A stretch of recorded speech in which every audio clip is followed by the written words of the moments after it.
Mastering the Lightning of Hogwarts. This video is purely for entertainment and does not infringe on copyright or laws. The rights to the novel and image belong to the original author. We do not claim ownership. Don't like waiting and want to listen to this fanfic in full now? Subscribe to our Patreon, where you'll find the best fanfics. Chapter 176. Do you know who you are facing? Ask for monthly recommendation votes. So what price do you think is appropriate? Anduin asked, staring into Yulia's eyes. Yulia panted and stared back with an indignant look. I can only give you 2,000 gold galleons, which is the highest price. Here. Anduin curled his lips. I didn't expect that a vault of black materials is worth so little money to you. Do you think I'm a beggar? There are 1,000 gold galleons in the safe alone. Seeing that Anduin directly revealed the secret of the vault, Yulia no longer had a glimmer of luck in her heart, and she had to continue to quibble. Since you found the safe, you should have also found the unsigned title deed in it. 2,000 gold galleons, plus the 1,000 gold galleons and title deed in the safe, aren't they enough? Those gold galleons and title deed are the spoils I got at the risk of my life. You know, I almost died in Torkel's hands. You dare to bargain with my spoils, it's a joke. Anduin sneered. Anduin really risked his life. He stayed up all night and was exhausted. He had to do experiments, torture, and act for the Aurors. He risked a 1 in a billion chance of sudden death. For Anduin, who attached great importance to the regularity of work and rest, staying up late was equivalent to suicide. However, Yulia still tried to argue. Do you know who you are facing? The Traps family is one of the oldest 28 holy pure blood families. As long as you accept this condition this time, you'll be a friend of the Traps family. Otherwise, you'll be an enemy of the Traps family and a provocation to the 28 holy pure blood families. Oh? You want to play tricks on me again, right? This kind of routine of using both soft and hard tactics is okay to fool a little kid, but you are trying this trick on me? Then do you know who you are facing now? Anduin had a tyrannical look on his face, and he approached Yulia step by step, staring at her with aggressive eyes like a knife. Yulia felt that her eyes were stinging and hurting as she looked directly into the other person's eyes. As the other person was getting closer and closer, she could not help but step back.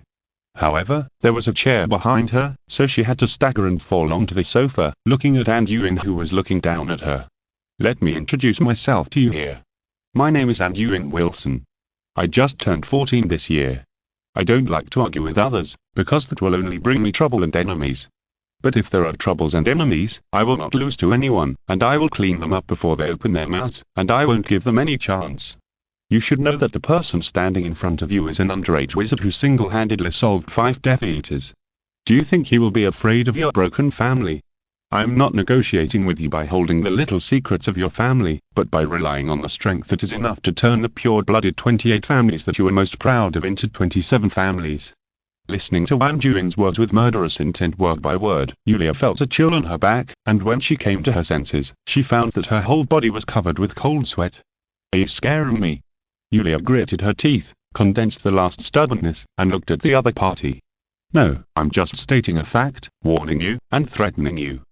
Anduin leaned over, approached Yulia with a malicious look on his face, and spoke in an extremely cold tone. Under Anduin's step-by-step coercion and oppression, Yulia was now like a sheep trapped in a corner by a group of hungry wolves. She felt lonely and helpless. Although she reminded herself to stay calm again and again in her heart, she couldn't stop trembling. But we can't take out 100,000 gold galleons. You are forcing people to do something difficult. Yulia's voice suddenly softened. When she said this, she knew it was over. All the initiative had been completely controlled by the young man in front of her. The only thing she could do now was to minimize the losses as much as possible. I know. Anduin stood up again and sat back in his seat. If you don't have money, you can use other things to compensate, such as materials, potions, and knowledge. What do you mean? Yulia suddenly had a bad premonition in her heart and looked at Anduin in a daze. You know what I mean, aren't there a lot of good things in the Teflay family treasury? For example, Slytherin's manuscript, refined my thrill, and that. Anduin didn't know what that was, but in his previous preparations, he had made Yulia completely believe that he had cracked Torkel's mental protection spell. Are you going to dig up all our secrets and leave us no chance to survive? Yulia was now angry and terrified. How many secrets of the Teflay family had Torkel, this waste, revealed? Don't say it so harshly. I only believe in one sentence, as long as people are alive, there is hope, right? Compared to spending my old age with Torkel in Azkaban, those are just some dead things. Anduin's tone suddenly became gentle again, and he persuaded her. Yulia was entangled for a moment. The wealth and precious information collected in the Trav's treasure house, which had been accumulated by the entire family for several or even dozens of generations, was her last bottom line. Now Anduin said it was just a pile of waste paper. Seeing that Yulia was still undecided, Anduin did not force her too much, but took out his pocket watch and glanced at the time. Make a decision as soon as possible, Yulia. You don't have much time. The reporter I made an appointment with the Daily Prophet is probably on the way. Anduin reminded after a chuckle. As if to cooperate with Anduin, there was a knock on the door. Come in. After his permission, an Auror walked in. Anduin saw that it was an acquaintance. Senior Vanessa, long time no see. Anduin was the first to greet. Anduin, long time no see. Seeing that there were guests inside, Vanessa did not talk too much about the past, but said as a matter of routine, there is a female reporter named Rita Skeeter outside. She said that you have an appointment with her. The captain asked me to ask about the situation. Do you want to send her away? No, I did make an appointment with her, but I may have to let her wait a little longer. I have things to do now. Anduin replied with a smile. Then you better hurry up. I'm getting annoyed by that woman. She asks questions to people as soon as she catches them. Vanessa complained to Anduin. Chapter 177 Offer, Seeking Monthly Ticket Recommendation. Don't worry, I won't keep you waiting too long. Then she glanced at Yulia, who looked grim. I don't think so. Vanessa also noticed Anduin's guest at this time, but Yulia was sitting on the sofa with her back to her, so she couldn't see who it was, but she knew it was probably a woman. Did you encounter any trouble? Vanessa still had a good impression of Anduin, and asked with some worry. What kind of trouble can I have? This is a friend of mine. I finally got to see him, and I was chatting with him about life and future. Anduin smiled from the bottom of his heart. Vanessa nodded with relief. Okay, then I'll go and report. Remember not to delay too long, otherwise the woman might break in after a while. After that, Vanessa retreated and closed the door. Well, I've always been honest and reliable, and I never lie. Have you made up your mind now, or will you be satisfied only if I hand over the key and your family's secret to Minister Barnold? Anduin looked at Yulia again and teased. This. Yulia was now in a very tangled mood, and her mind was blank for a moment. Humph, seeing that the other party was still so ungrateful, Anduin snorted coldly, stood up and pretended to walk out. Don't. Yulia was startled by Anduin's behavior and hurriedly dissuaded him. Have you thought it through? Yulia sighed, as if she had exhausted all her strength. Now she was completely a puppet that could be manipulated by anyone, and she could only nod helplessly. As long as I agree, can you help me rescue Torkel? Yulia looked up at Anduin and confirmed. Are you daydreaming? Can Torkel be rescued casually in that situation? Anduin shook his head. Didn't you say that you would help me solve this matter if I agreed to your request? Yulia asked anxiously after hearing the other party's answer. I said I would help you solve it, but I didn't say I would let Torkel go. He is now Minister Barnold's treasure. However, Anduin raised his right hand and stroked his neck. I can help you get rid of him. He is now under the strict protection of Muddy. How can you get rid of him? Yulia said in disbelief. This is my problem. You don't need to consider it. Anduin sneered. Well, I'll assume that you have a way to solve him. Then you should return the key to us. Yulia asked after taking a breath. Don't even think about the key. What, you don't want me to agree to this deal without returning the key? It's impossible. Yulia no longer cared about her image and refuted anxiously. It's impossible to return it to you. Anduin sneered, but I can destroy this thing in front of you after the deal is made, and I can also keep this secret for you, so that your secret will not be spread out. Are you kidding? You know how much effort we spent on the materials in the vault, and you can destroy it just like that. Impossible. Yulia shouted angrily. Hehe, then it seems that we can't reach an agreement. Since you don't want to accept peace, then welcome the war. After saying that, Anduin got up and walked out, and Yulia was once again in a tangled struggle. Until Anduin's hand had already put on the handle and twisted halfway, she reluctantly called him to stop. Wait. Yulia almost gritted her teeth and shouted. Right, compared to a broken family, sometimes it's better to have a whole family and live in peace. Anduin smiled and turned around and said. A whole family? You just said in front of me with confidence that you would help kill my brother-in-law, and you still have the face to say such things to me. Yulia was so angry that she could only stare at Anduin angrily. However, thinking of the huge Trav's family and her underage child, she could only agree with hatred.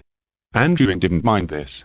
After returning to his seat, he still looked at her gently, waiting for Yulia to speak. Okay, deal with Torkel, destroy the key, and keep the secret for us, and you have to promise not to be our enemy in the future. Yulia was really afraid of this young man now. He was so young but had a lot of bad intentions. I agree to let you go this time, but if you, the people of the Trav's family, dare to provoke me in front of me, don't blame me for not warning you in advance. Anduin said unmoved.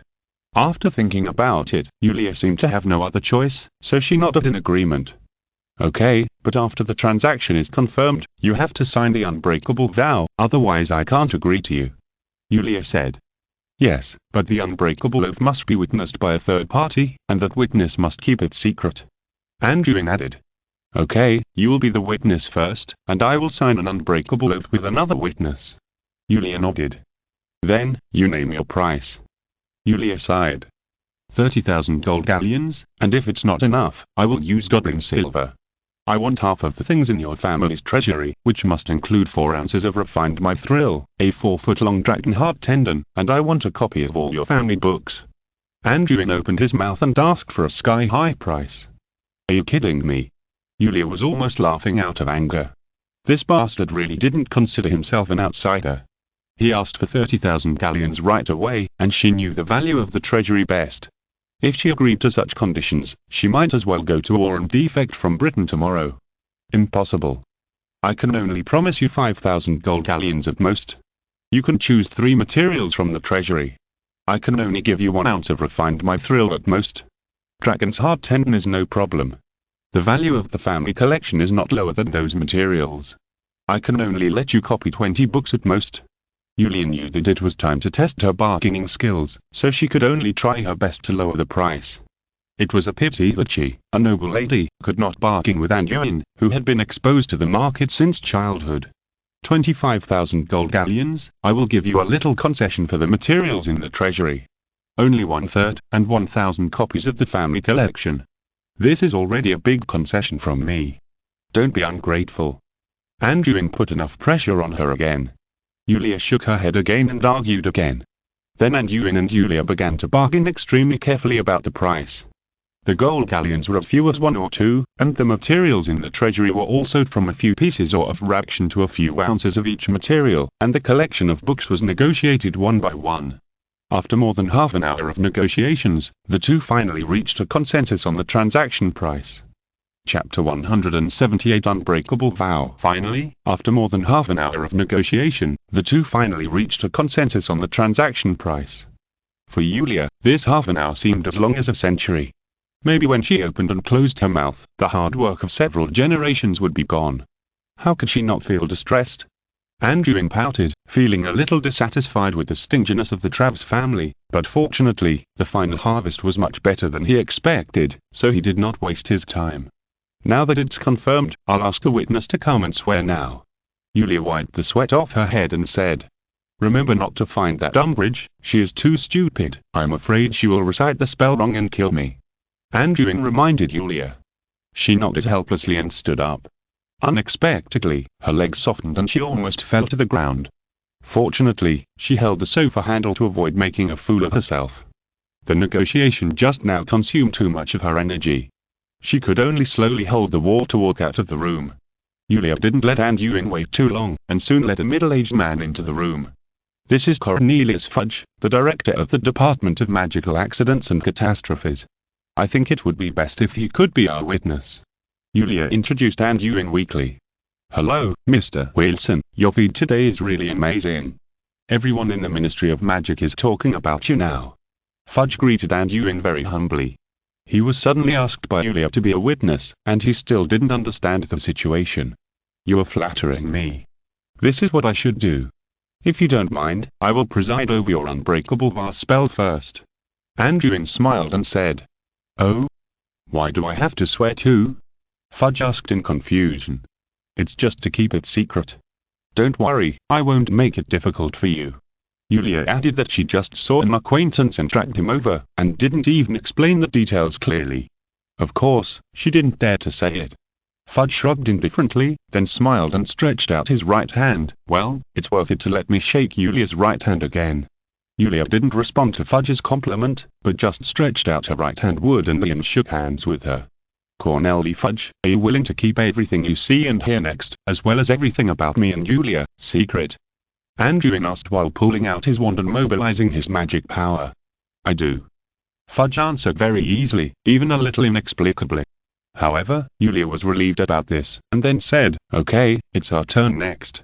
Anduin nodded without comment, then took out a piece of parchment from his body, slightly modified a few numbers on it with a feather pen, handed it to Fudge and said, next, please swear for us according to the contents of the parchment.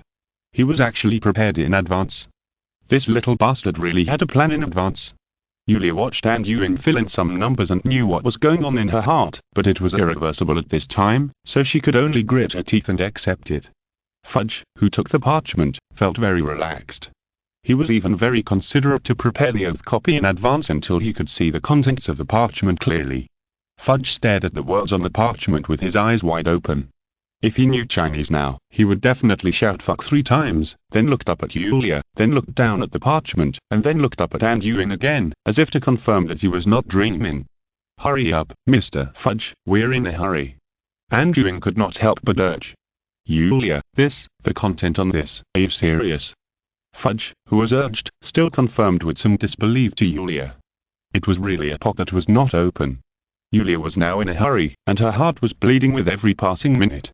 She could only nod with a grim face. Then she stretched out her right hand and shook it with Anduin.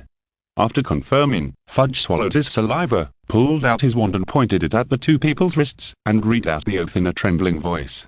Yulia Travs, you are willing to deliver to Anduin Wilson 12,749 gold galleons, 4 pounds of goblin silver, 3 ounces of refined mithril, a 4-foot-long dragon heart tendon, 1 pound of goblin alim steel, 3 pounds of agrippa alloy, 6 pounds of parasert brass, a standard bottle of elixir, 2 pounds of Hungarian horntail dragon skin, 1 pound of moon maniac skin, and allow Anduin Wilson to copy 300 books from Trav's collection at will, and guarantee that the books displayed must be all the books owned before today, and they must not be privately kept or transferred. I do. Yulia's face was ashen, and she almost gritted her teeth and shouted. This time she lost at least the wealth accumulated by 3 or 4 generations. Fudge spent several minutes reading the long list of materials. After taking a deep breath, he looked at Anduin and continued. Anduin Wilson, are you willing to keep the family secret for Yulia Travs, destroy the key to Gringotts Vault No. 726, and solve the trouble that Torkel has brought to the Travs family, and agree not to embarrass the Travs family in this conflict? Fudge almost suppressed his trembling voice as he read out this sentence. It sounded as if Yulia was begging for mercy from the young man in front of her on behalf of the Travs family. I do. Anduin replied with a smile. Then a thin, dazzling tongue of fire spurted out from the wand, like a red and hot metal wire, wrapped around their clasped hands. The unbreakable oath was established. After finishing the oath, Yulia seemed to have lost all her strength and stumbled to fall. Fortunately, Fudge reacted quickly and supported her. Keep your promise, Anduin. Yulia said to Anduin with a pale face. As you wish. Then Anduin took out the key, threw it into the air, and then used his magic wand to summon a ball of fire to burn it. After a while, the brass key was melted into a metal ball. And Torkel, he is now under the heavy protection of Moody, what should you do? Yulia looked at Anduin angrily. Isn't this simple? Anduin raised his right hand and snapped his fingers with a snap. Okay, it's solved. Are you kidding me? Yulia felt that she was being fooled, so she was ready to step forward and question. Are you kidding me? Why don't you check it yourself? Don't you want me to learn 1 or 2 magics that you don't know? Anduin sneered at Yulia's ugly appearance. If you're listening to this novel on a channel other than Fanfic World, it means they downloaded and uploaded it without effort. We cordially invite you to visit our channel, Mundo Fanfic Novel, as there you'll find the original version of this story and you can explore many other novels of various genres. We're waiting for you to immerse yourself in a world of incredible novels. Chapter 179, Civilian Hero. Are you kidding? Why don't you check it yourself? As a wizard, can't I learn some magic that you don't know? Anduin sneered at Yulia's ugly appearance. Or do you want to try the power of my unique magic? Anduin said as he gradually approached Yulia. Yulia was also frightened by this, and then stamped her feet and walked out of the room doubtfully. "Remember to prepare my reward, don't make me wait too long," Anduin reminded Yulia's back. Fudge, who was eating melons on the side, seemed to have not woken up yet. He just felt as if he had heard something incredible, but due to the oath of confidentiality, he could not share it with others. "Mr. Fudge," Anduin called the director. "Ah?" Fudge was frightened and trembled, and then responded weakly. He just saw that Yulia, a strong woman, was forced to move by the young wizard, and now he couldn't help but be a little timid to him. "When you leave, can you please invite the reporter from the Daily Prophet in?" Anduin said, half requesting and half commanding, not caring that Fudge in front of him was the director of the Ministry of Magic. "Oh, okay." Fudge smiled, as if Anduin was his leader, and then walked out of the room carefully. On the other side, in the Aurora Command Center, Moody was very angry. Just now, in the interrogation room where Torkel was imprisoned, he, Director Barty Crouch, and Minister Millicent Barnold were watching Torkel Traps, who was gradually waking up, and were about to interrogate him together. Torkel suddenly covered his stomach and let out a painful howl. Even though Moody used various healing spells on him and drank a large bottle of potion, it didn't work and he still lost his life. Looking at this scene, not only Moody, but also Minister Barnold and Director Crouch had sullen faces. What on earth is going on? Why did he suddenly die in front of everyone? Millicent Barnold asked Moody in confusion. "I don't know. I've never seen him in this condition. It doesn't look like a reaction to a spell. It's a bit like a curse, but also a bit like, could it be?" Moody turned his head with a dark face. Scrimger, where are you?" Rufus Scrimger, the deputy captain of the striker squad, hurried into the room after hearing the shouting. "What's wrong, Moody? What potion did Torkel drink just now? Who brought it? Who fed him? And where is the potion bottle after he drank it?"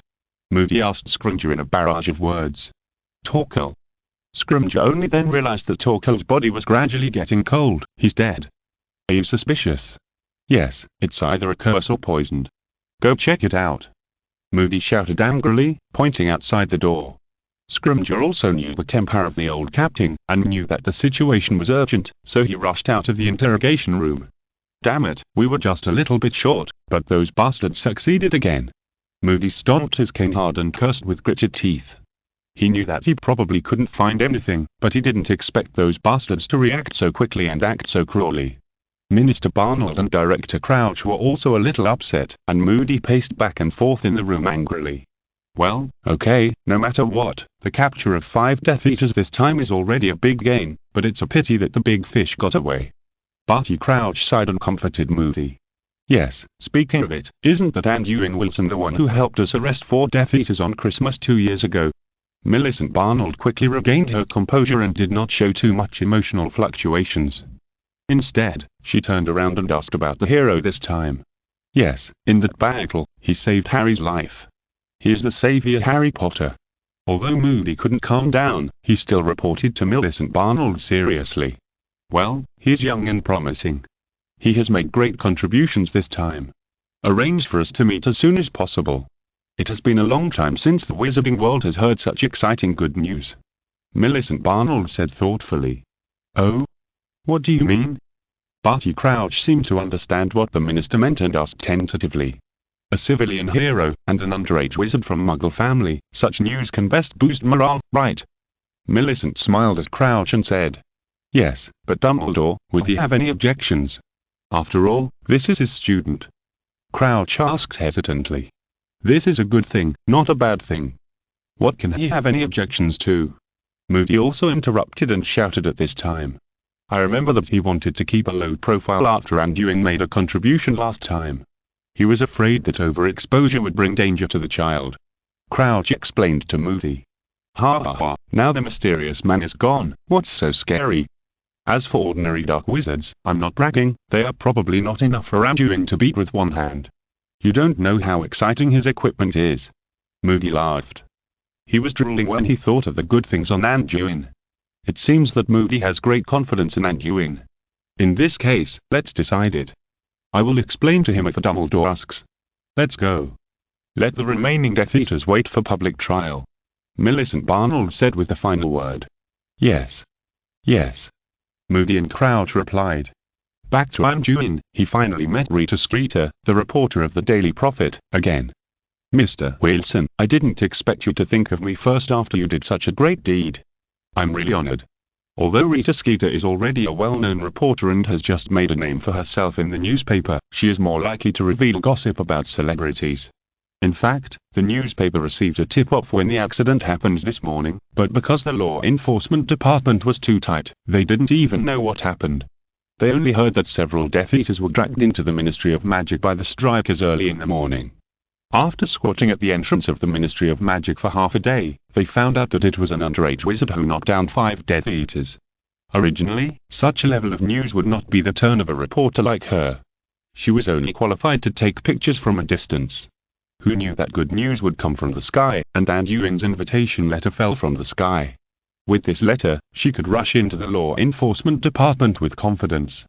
Chapter 180 Efficient Rita Skeeter. I just happened to know your name, and I felt that we had a fate, so I came to you. Anduin looked at Rita Skeeter and smiled. Oh? I didn't expect you to be so discerning. I am confident that within 10 years I will become the most famous front-page reporter. Rita Skeeter looked at Anduin and said excitedly. Rita Skeeter could hardly suppress her excitement at this time, and the shorthand quill beside her seemed to understand her mood and kept writing something on the parchment. So, Mr. Wilson, as an underage wizard, you defeated 5 Death Eaters this morning and trampled them underfoot. How did you do it? Was it because of your shrewdness and cunningness from Slytherin, or was there an undercover agent of yours lurking among those Death Eaters, or was it a trap that had been prepared long ago, waiting for them to take the bait? God, I feel like there are countless secrets waiting to be discovered in you. Anduin raised his hand to stop talking. Hearing what Rita Skeeter was talking about, he was really afraid that this imaginative female reporter would really guess what he had done. The main reason was that Rita Skeeter didn't give Anduin a chance to speak at all. She just imagined it by herself, and the shorthand quill beside her filled in the details for her as if it was recording a real event. He finally understood why this woman's reports were so annoying. She could even make up all the news the moment she saw you. Seeing that Anduin had interrupted her, Rita Skeeter stared at him with her eyes, thinking that she could expand a whole set of bizarre stories with just a word from Anduin. But Anduin didn't care about Rita Skeeter's thoughts, he just wanted efficiency. He pulled out a folded parchment from his arms and threw it in front of Rita Skeeter, then took out a small leather bag and threw it into her arms. Just report according to the contents of the parchment, you don't need to write more about the rest, and you are not allowed to write more, understand? Then Anduin pointed to the small bag in her arms and said, there are 20 gold galleons in the bag, your reward. Mr. Wilson, what do you mean by this? Rita Skeeter was a little overwhelmed. She had been paid to be a government before, but this was the first time she had seen such a direct one. Moreover, she was not willing to let go of such big news like Anduin so easily. That's what I mean. Anduin then took out a message coin from his pocket, and then pulled out his wand and used a transfiguration spell to transform into a beetle, exactly the same as Rita Skeeter's previous animagus form. He put the metal beetle in Rita Skeeter's palm, and then said coldly, I will use it to inform you if there is anything in the future. We will cooperate with each other in the future, and it will be easier for you to become famous. Do you understand? Seeing the metal beetle in her palm, Rita Skeeter felt a chill in her heart, and she held back the words she had prepared to tease the little boy. He knows my biggest secret, that I am an illegal animagus. This? Rita Skeeter dragged the little beetle and looked at Anduin with a look of hesitation. What is this? This is just a small gift from me. Don't take it too seriously. Anduin stood up and walked out. Then he glanced at Rita Skeeter who was sitting on the sofa. Why are you still sitting there? Isn't it time to take pictures? Yes, I understand. Rita Skeeter also understood what Anduin meant at this time. She stood up quickly and hurriedly put away the purse and metal beetle. After only a few minutes of meeting, Rita Skeeter was led by Anduin by the nose. It was simple and efficient. After the two went out, they took a few very decent half-length photos in front of the photographer. Then Rita Skeeter hurriedly walked out of the door of the law enforcement department. The Ministry of Magic staff on the side was very surprised. Didn't this woman want to get to the bottom of things when she caught someone before? Why did she suddenly become efficient after entering the room?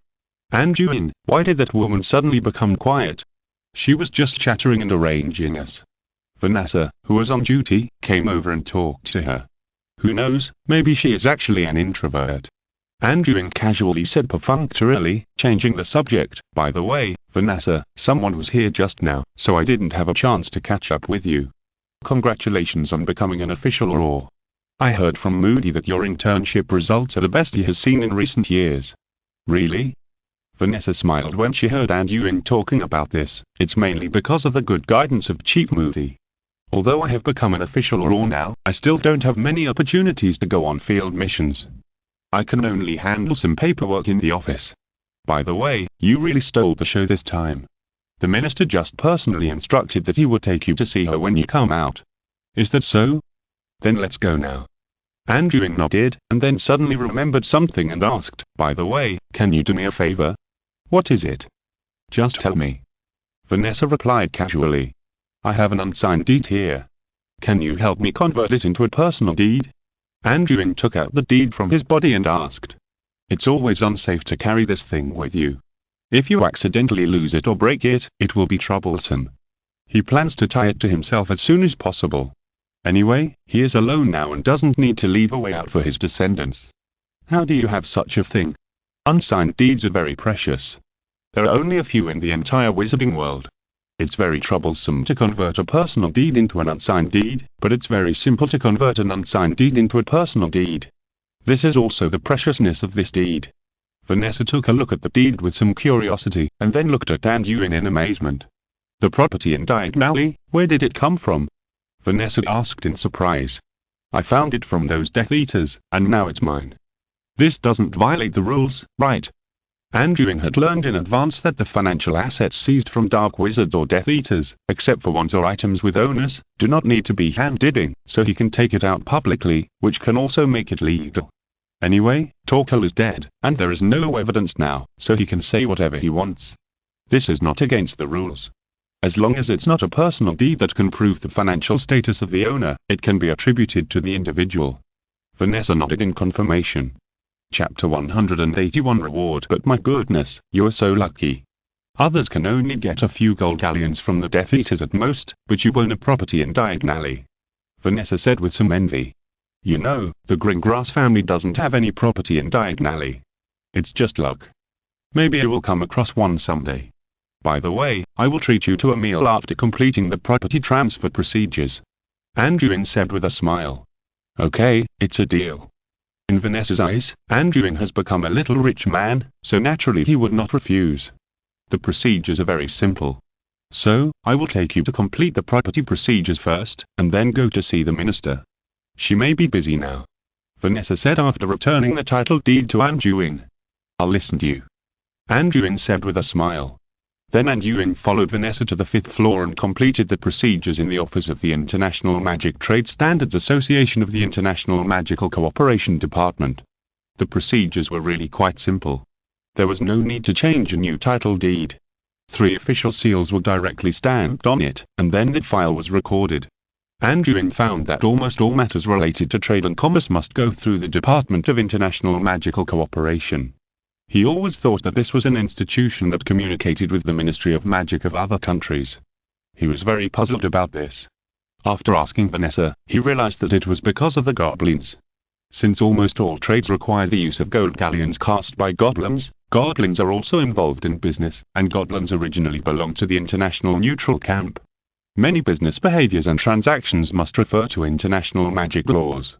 All the ministries of magic simply concentrate all trade businesses here. Knock knock knock.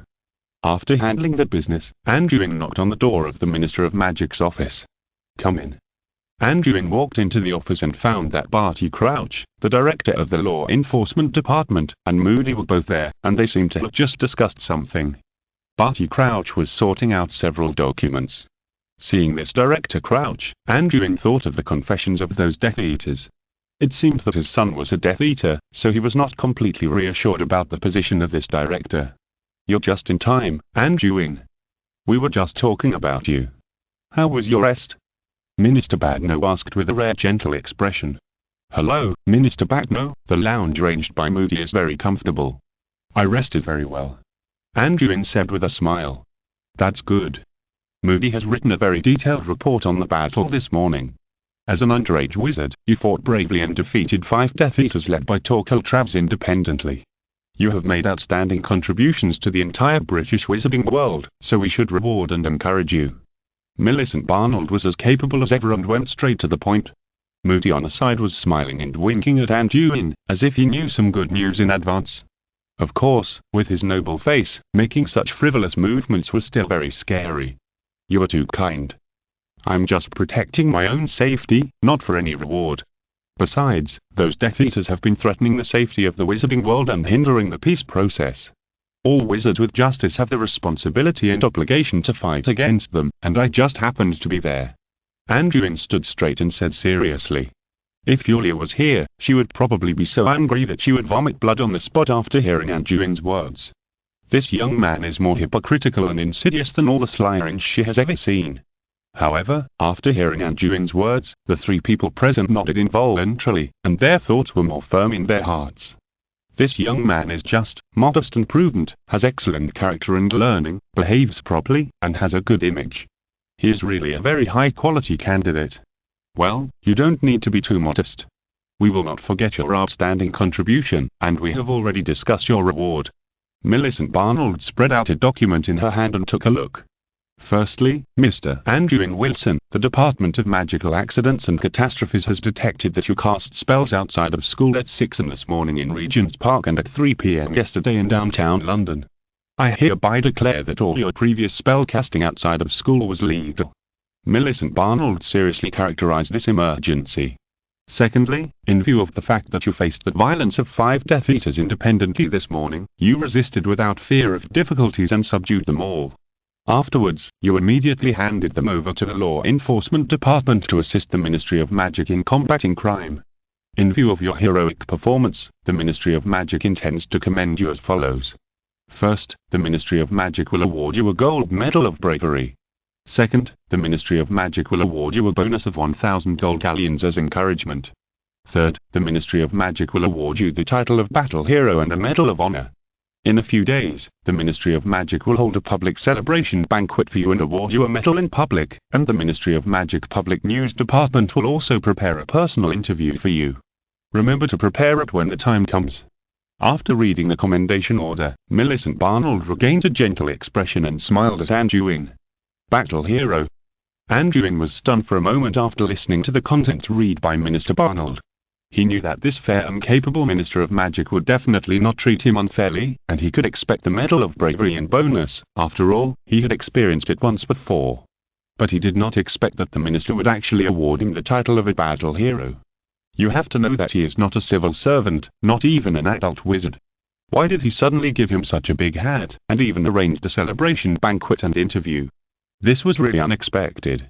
Seeing Anduin standing there, Moody laughed and said, "How about it? You didn't expect it. You can make a big splash this time." "But, Battle Hero? Me?" Anduin pointed at himself and looked at everyone uncertainly. "Why, others are not even in time to be heroes. What are you shy about?" Moody stood up and teased. "I think Anduin wants to ask why we have to give you such a high honor with such a fanfare." Barty Crouch, who had not spoken to the side, laughed. "Yes, I'm just an underage wizard. Besides, I'm not in awe from the Ministry of Magic. I can't bear such a high honor." Anduin asked doubtfully. Chapter 182 show. Although he attached great importance to honor and was very greedy when asking for resources, this kind of gift beyond reasonable range still made him feel uneasy. You know, there is no love without reason in this world. Sometimes the more you get, the more you will pay back in the future. It seems that Moody's evaluation of you is correct. You are so humble and content at such a young age. Millicent Barnold nodded with satisfaction. Regarding the honor of awarding you the War Hero, we also make the decision after careful consideration. Barty Crouch took over and said, "The wizarding world has just experienced a war, and there are still many remnants of the Death Eaters hiding in the dark and wanting to stir up trouble. Therefore, even now, it cannot be said that peace has been truly restored. Most wizards living in the UK are in a tangled mood. On the one hand, they celebrate the fall of the mysterious man, and on the other hand, they are a little worried that the Death Eaters will endanger their own safety." Director Crouch explained. Millicent Barnold also nodded, and then continued. "So at a time like this, some morale-boosting news is very necessary. You defeated 5 Death Eaters as an underage wizard. This will shut up those cowards who overpromote the Death Eaters' strength. At the same time, this can also show the determination of our Ministry of Magic to fight the Death Eaters, and it can put pressure on those guys who are still trying to defend the Death Eaters. And you were a wizard of Muggle origin. Because of the mysterious man, many wizards of the same Muggle origin have been living in fear. Many of them have fled abroad for refuge because of fear. Now the number of wizards in the country has dropped a lot compared to before the war. This arrangement is also a signal to appease these wizards. I'm sorry, it may seem that we are a little too utilitarian, but the British wizarding world is now recovering, and more good news needs to be conveyed to restore the wizards' confidence in the Ministry of Magic. Millicent Barnold was very straightforward and told Anduin why they made such a decision. This showed the fair and frank side of the minister. Of course, it was also possible that she disdained to deceive a little wizard. I understand. Thank you for your honesty. If that's the case, I'm honored to accept the award from the Ministry of Magic. Knowing the cause and effect, Anduin had a bottom line in his heart and simply accepted it. In his opinion, this kind of behavior is to create a role model and set a model. It is not uncommon in the past life, just like the United States, for political correctness, has promoted a hodgepodge of African transgender polysexuals to be high-ranking officials. It is more of a show, but it is not a loss for him. For Millicent Barnold, Anduin is really a good candidate. Judging from past experience, he has helped the Order of the Phoenix fight against the Death Eaters, so there is no problem with his position. At the same time, Moody also had a high opinion of him. He had intersected with many members of the Order of the Phoenix and had a good reputation. He could fight several Death Eaters independently. Whether he relied on his own force or alchemical tools, this represented strength. The most important thing was that he had a good image. Millicent Barnold originally wanted to push Moody out. After all, he was the only Auror with enough achievements, but he was still very hesitant. The main reason was that he looked too scary, which might have a counterproductive effect. In that case, you should go back and prepare well. The celebration banquet is currently scheduled for a week later. We will announce it in the Daily Prophet later. If you need any help, just go directly to Moody. Director Crouch looked at Moody and motioned him to assist Anduin. Don't worry, let's go out and talk slowly, Anduin. Moody excitedly pulled Anduin out of the minister's office. Then he took Anduin back to his office and told him in detail about the arrangements for the celebration banquet a week later. Isn't this too grand? After hearing the details, Anduin thought it was a bit exaggerated. Why did they invite so many important people? Almost most of the members of the Wizengamot Council were invited. To put it bluntly, celebrating your achievement and awarding you medals is secondary. The main purpose is to put pressure on those pure blood families. It's a pity that Torkel is gone. Otherwise, there would be no need to go through so much trouble.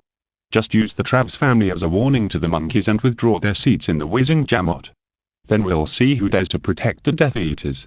For Moody, Anduin was one of his own, so he was very blunt and revealed some of the minister's arrangements.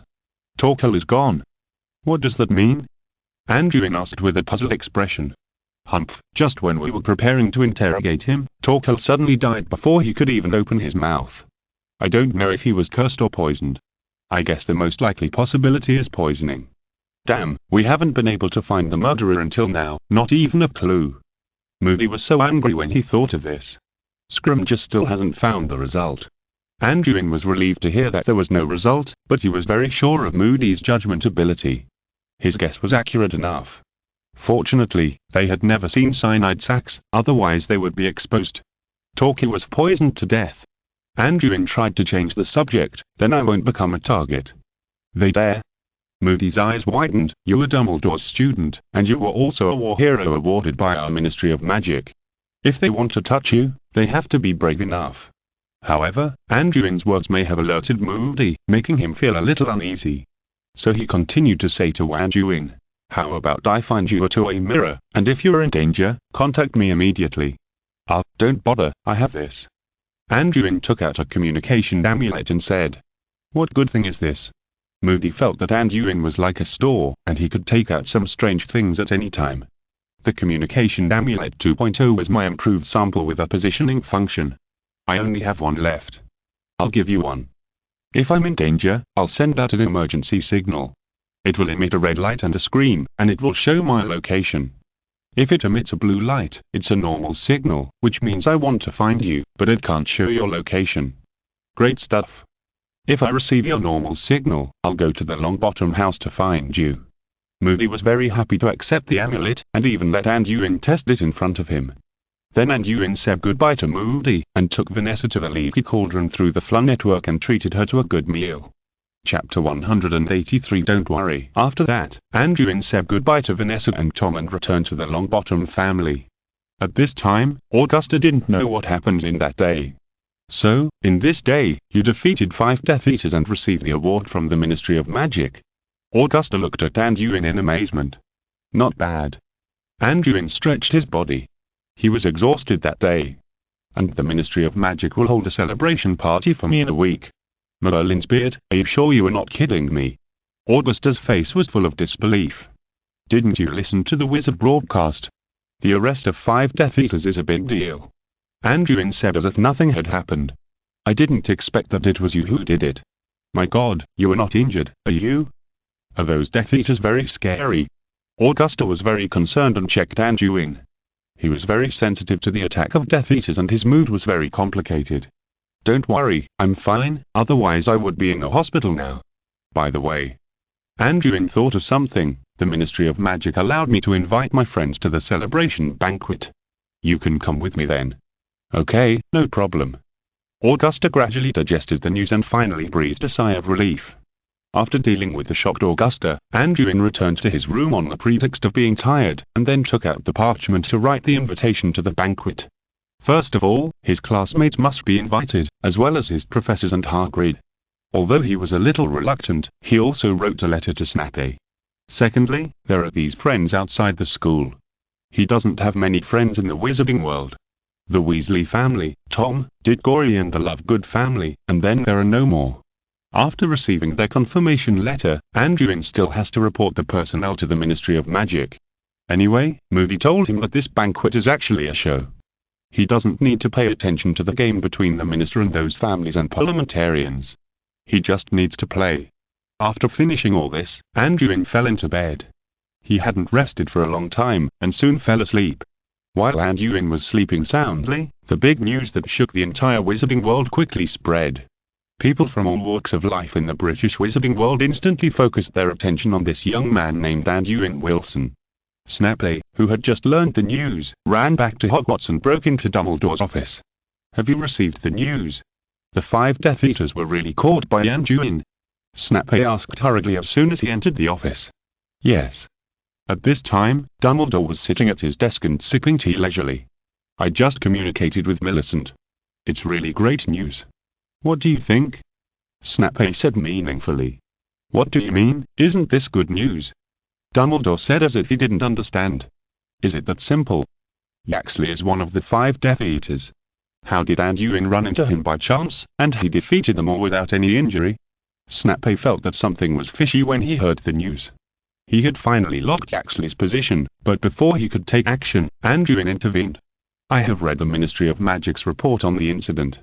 Whether it is the motive, time, or the course of the battle, it all seems reasonable and there is almost no problem. Dumbledore was also surprised when he saw the briefing, and facts speak louder than words. Almost. Do you have doubts about this? Snape asked. It's not doubt, it's just that the description of what happened is too complete, it's simply perfect. Then Dumbledore glanced at Snape. Why do you care so much about this? No matter how you look at it, this is a good thing. Are you being too radical? Too radical? You know what Anduin did to Yaxley. His escape was almost entirely facilitated by Anduin. He was arrested by chance at this time. How can I, who knows the inside story, remain calm? Snape said with some dissatisfaction. Then what are you going to do? Or you can ask this top student of your college whether all this is his little conspiracy. Dumbledore looked at Snape and teased. You still have the mood to laugh? Haven't you always been very concerned about whether he will go astray? Snape suddenly became a little confused about Dumbledore. Yes, Anduin has great potential and a strong will. His strength far exceeds his peers and his mind is very mature. I'm actually very afraid that he will go to extremes. Dumbledore looked up and glanced at Snape. But because of this, after this incident, I feel more at ease with him. Why? Snape asked with some confusion. Because I found that we don't need to worry about whether he will take a detour. He has a very clear and firm understanding of what path he should take. You can see it from this incident. Dumbledore spread out the briefing and continued, Anduin didn't kill anyone from beginning to end, which proves that he knows his limits. He targeted Death Eaters, which proves that he is still very clear about his position. Even if he played some tricks, he is just a smart man with a firm position. And from his attitude towards his friends inside and outside the school, I can see that Anduin doesn't seem to be going against his will. As long as there is no problem with his position, I think nothing else will be a problem. And Dumbledore turned the briefing to the second page. He is now a combat hero certified by the Ministry of Magic. He is the pride of our Hogwarts and the glory of your Slytherin College. What? Snape quickly took the briefing and read it, and then quickly realized something. Is Minister Badno going to confront those families? Yes, the timing of Anduin's arrest of these Death Eaters was really good, which was equivalent to a great assist for her. How could she not seize the opportunity? When it comes to scheming, Our Lady Bartina is no less cunning than others. By the way, Anduin also invited you to the celebration party for his success. Here is your invitation. Dumbledore handed Snape a letter. Because Anduin didn't know where some professors lived, and he was too lazy to go to each of them, he simply sent all the professors' invitations to Dumbledore and asked him to do it for him. He still remembered me, the Dean. Snape's expression finally eased a little after reading the invitation. Chapter 184. 277 Diagonally. After a day of rest, Anduin finally recovered his spirits. He then accompanied Augusta to a quick breakfast, and then borrowed the fireplace of the Longbottom family to come to the Leaky Cauldron. It was time to take over the house in Diagonally. No. 277 Diagonally, the three-story building that Anduin obtained from Torquil, is still quietly located on the street. Although this is the south side of Diagonally and the traffic is not as large as the north side, you can still see many pedestrians passing by the house. And when he returned here again, Anduin could finally enter directly from the front with confidence. After entering the house, he looked at the interior environment again. The main entrance on the first floor is located in the middle of the house. It is a single door with a metal frame. The upper half of the door is glass, but now it is covered with a curtain. The walls on both sides of the door are inlaid with large glass windows, which are basically covered by curtains at this time, so the whole first floor looks very dim. After the curtains are opened, the direct sunlight will illuminate the entire first floor. It was obvious that this house was intended for commercial use when it was built, and Anduin had no intention of changing it, but all the door locks in the house had to be replaced. After his vision became clear, Anduin was finally able to get a glimpse of the entire first floor. The floor and walls of the house were made of the same regular large stone bricks as the second and third floors, and the surface was very smooth. The entire first floor is a large open space, nearly 30 meters wide horizontally and at least 60 meters long vertically, with a direct area of more than 200 square meters. Even if half of it was separated and used as a shop, it would be very spacious. At the very edge of both sides of the room, there was a row of wall-mounted shelves, which were empty and covered with dust. There was a fireplace against the wall in the middle of the house, which was connected to the fireplaces in the basement, second and third floors in a straight line.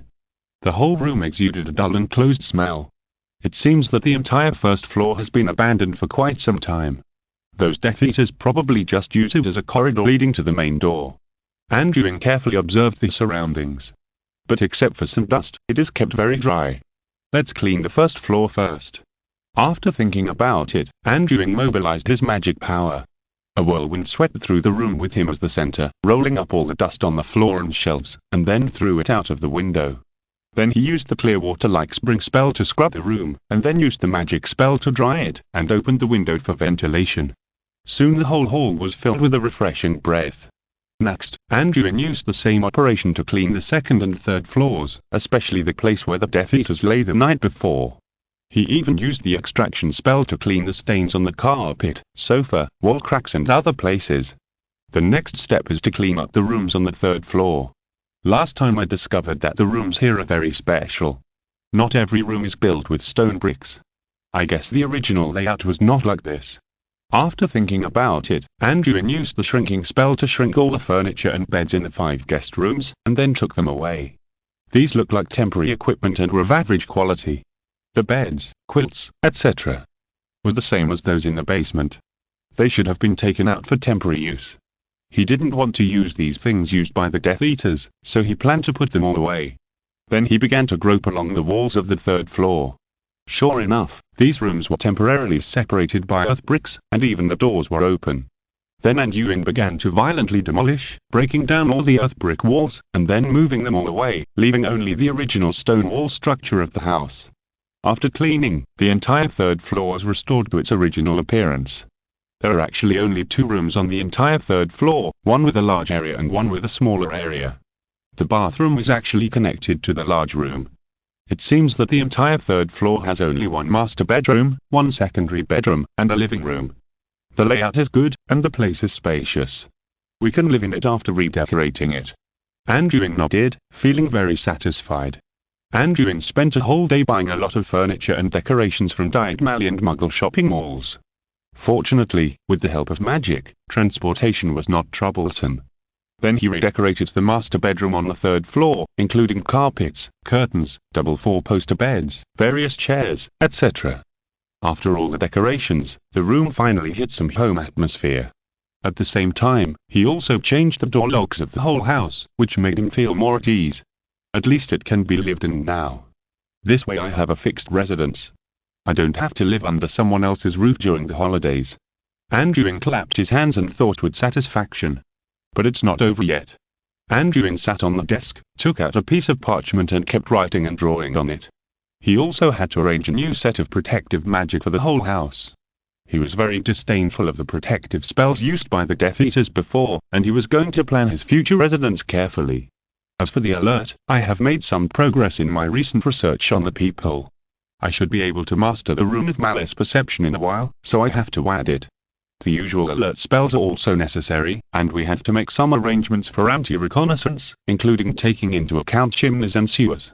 Then we have to cast the anti-arachno opening charm on the doors and windows, and the second and third floors have to have one-way confusion charm and blocking ears, so that people outside the house can't spy on the inside through the windows. There must be an anti-apparition charm in the house, and the ground must have delayed traces of humanity and tracking charm, so that if someone breaks in, it will leave traces, and the walls must be cast with an anti-intrusion charm that can produce a repelling effect. In addition to the basic universal protection and safeguard, I may have to make some protective traps, physical trigger defensive mechanisms like the broadsword mine, and I can also hang a few two-way mirrors in the house for surveillance, but the thing is a specialty of Biro, and there are not many of them circulating in the UK. He densely wrote down a whole page of residential protection plans on parchment, and the next step was to wait for him to receive payment from Yulia before he could start implementing it.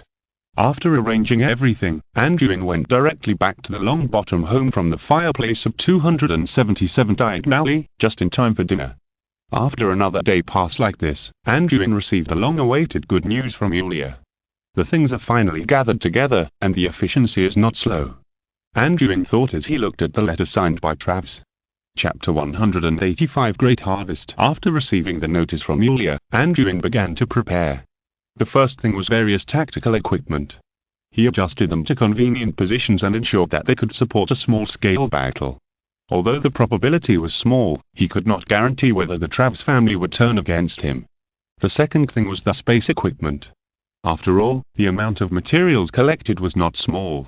He emptied all the linen space bags on his body and the dragon skin space bags seized from Torkel to ensure sufficient volume and sufficient parchment for copying books and equipment. Fortunately, there was this in the basement of No. 277. The validity period of the linen space bag is only 1 or 2 years. It seems that I have to make a new one after obtaining that batch of materials. Anduin looked at the linen bag in his hand with some emotion. This bag has been with him for almost 3 years. After making all the preparations, he set off for Travs Manor. Originally, Yulia proposed that he enter directly through the Fla network. But he didn't dare to accept it. He appeared directly in the hinterland of other families. What if he was surrounded and attacked? So he chose to enter from the outside. After following the address provided by the other party to the gate of the manor, Anduin began to conduct all-round investigation. He dared to enter after confirming with the Echo spell and the Flying Crow spell. Compared with Anduin's caution, Yulia did not have the thought of regretting at all. It was not that she did not want to, but that she did not dare. After confirming that day, she knew that Torkel had died suddenly under the heavy protection of a group of warriors. This made Yulia feel terrified. Until now, she did not know how Anduin did it. Is it a curse? Or a poisonous curse? What if this method is used on us? With this thought, she just wanted to complete the transaction quickly and stay away from this boy. "You are here, come with me, I will hand over all the materials to you first." Yulia looked at Anduin, who appeared at her door, and said with a dark face. Then Yulia ignored Anduin and led the way directly in front. It seemed that there were only the two of them in the whole manor, and no one else appeared. After following Yulia into a room, he saw all kinds of supplies piled up around. It seemed that Yulia did not intend to let Anduin enter her treasure house, but transported all the materials that she promised to deliver here. Looking around, the table in the center of the room was piled with piles of gold coins like a golden mounting, mixed with a lot of silver sickles and copper nuts. The Traps family actually did not have that much cash, and in order to make up this wealth, they even sold a lot of antiques. Next to the gold galleons were piled up various metal materials, some of which were metal ingots melted into small bricks, but more were various metal products. Anduin saw a lot of goblin silverware, various silver necklaces, bracelets, earrings, silver pots, silver cups, etc. He even saw a pile of knives and forks made of goblin silver, and half of a large candlestick made of mithril, which seemed to be cut on the spot because the weight was not enough. Together with other utensils made of agriva alloy and parasol brass, they were piled together, which was quite spectacular. Beside these metal utensils were 3 wooden boxes, 1 large and 2 small. Anduin opened the large one first and found that it contained the 1 pound of fairy limb steel, a metal dagger, a pair of bracelets, a ring, and 3/4 of a belt buckle. It can be seen that these were alchemical items before, but now the runes engraved on them have all been washed off. "Did you remove the runes to prevent me from taking advantage?" "But I don't like your spells," Anduin curled his lips in disdain. "This pound of fairy limb steel is very valuable, and is the second only to refined mithril in this transaction. No wonder it is specially packed. In this case, the 2 small boxes next to it should contain." He opened a small box next to it, and as expected, it contained 3 ounces of refined mithril. Unlike other metal materials Anduin had seen, they were not made into utensils, but were presented in a very primitive appearance. The refined mithril was like an irregular round cake, lying flat in the small box without any processing. The entire metal surface was constantly flashing with a halo the size of a grain of rice, which was very beautiful. Anduin almost didn't need to concentrate, and he could directly use his perception to establish a connection with this piece of metal. No wonder it can be called the best magic guiding material recognized by the magic world. It really lived up to its reputation. Then he opened another small box, and there was a potion bottle with a golden solution quietly placed inside. It seemed that this was the elixir. The production process of this potion was very complicated. It took at least half a year to make a bottle, and the materials used were also very precious. It was the first time he had seen it. In addition to the materials on the table, there were also a pile of furs, medicinal materials and other materials on the side. The various smells emitted from them mixed together, making the air in the room very turbid. "You count them?" Yulia still had a similar expression. Seeing that her family's wealth was about to be taken away, she couldn't feel comfortable. Anduin nodded, and then counted them one by one, very carefully. He not only had to check the quality and weight of these materials, but also had to use detection magic to check whether they contained poisons and curses. The more such times, the more he couldn't relax. Seeing Anduin's cautious look, Yulia couldn't help but curl her lips helplessly. She had originally had evil thoughts, but she was afraid that if it didn't succeed, it would bring disaster to the family. Fortunately, she didn't have any evil thoughts. It took nearly an hour for Anduin to count all the materials and confirm that there was no problem. At this time, he nodded slightly relieved, and then put all the materials and gold galleons into the space props in different categories. "Very good, the quantity and quality of the materials are fine, and the next step is to copy the collection of books." Anduin nodded to Yulia with great satisfaction. "This woman is very sensible. HMPH, there's no need for you to be hypocritical." Yulia had not given Anduin a good look since he came in. "Come with me, the library is upstairs." Anduin didn't care about Yulia's bad attitude, but just followed behind with a smile. As Yulia pushed open a large double wooden door with gorgeous decorations, the Traps family's library also appeared in front of him. The area inside was not very large. After entering the door, there was a long corridor with several long wooden tables in the middle. On the right was the wall, and several long sofas were placed against the wall. If you're listening to this novel on a channel other than Fanfic World, it means they downloaded and uploaded it without effort. We cordially invite you to visit our channel, Mundo Fanfic Novel, as there you'll find the original version of this story and you can explore many other novels of various genres. We're waiting for you to immerse yourself in a world of incredible novels. Chapter 186 Library. Please subscribe to the monthly ticket recommendation ticket. On the left side of the corridor, there are rows of bookshelves more than 2 meters high, filled with books. There are at least a dozen rows of bookshelves on 3 sides, which means there must be dozens of bookshelves. Are these all the books in Trav's collection? We agreed not to keep them privately or move them. Anduin glanced at Yulia and smiled. Don't worry, we have sworn an oath and know the consequences of deceiving you. Yulia snorted and pointed with her chin. I moved all the books in the study and other family collections and piled them on those long tables. Didn't you see it? Indeed, as he saw, in addition to the bookshelves on the side, there were also piles of books on the desk, which were obviously moved from other places. Where are the Slytherin manuscripts? Anduin asked with his head tilted. It's in the wooden box on the first table. According to our agreement, these manuscripts should be equivalent to 5 books. Yulia raised her hand and pointed to the long table in front of her, and then confirmed. Okay, as long as you promise that this is all, and you don't hide other manuscripts, I'll keep my word. Anduin nodded in affirmation. Also, we agreed that in this library, once all the books are copied, you cannot regret it, and you must not damage the original manuscripts. Once you copy 300 books or damage a book, the transaction will be considered complete, and you cannot copy other books. And the selection time is within 24 hours from now. Don't blame me for kicking you out after this time. Yulia said in a serious tone. Hehe, it seems that there are some incredible good things hidden in this library, which makes you so nervous. Anduin looked at Yulia with a teasing smile. Yulia snorted coldly after being choked by Anduin's words. Indeed, because of the oath, she had to display all the books, but she also disguised the real good things and the inherited treasure of the Tivras family. Thinking of this, she couldn't help but calm down. Even with the eyesight of professional scholars, they couldn't find it in such a short time. In addition, she stored other precious books as smoke bombs, so it must be quite safe.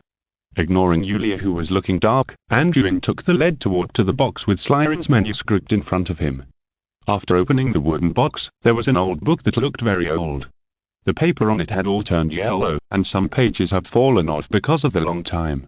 There were indeed a few scattered parchments next to the book, and there were also 2 bound manuscripts.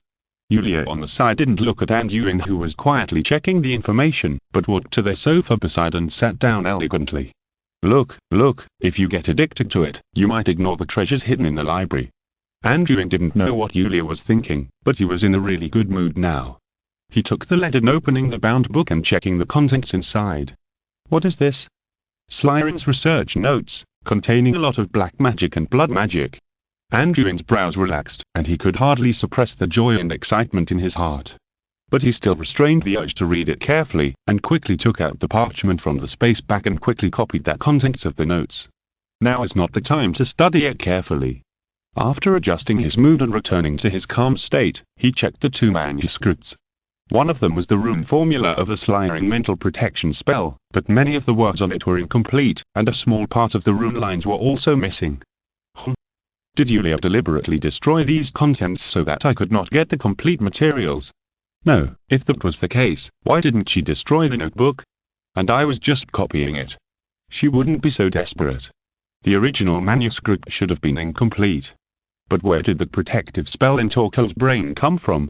Did the ancestors of the Trav's family restore it and record it somewhere else?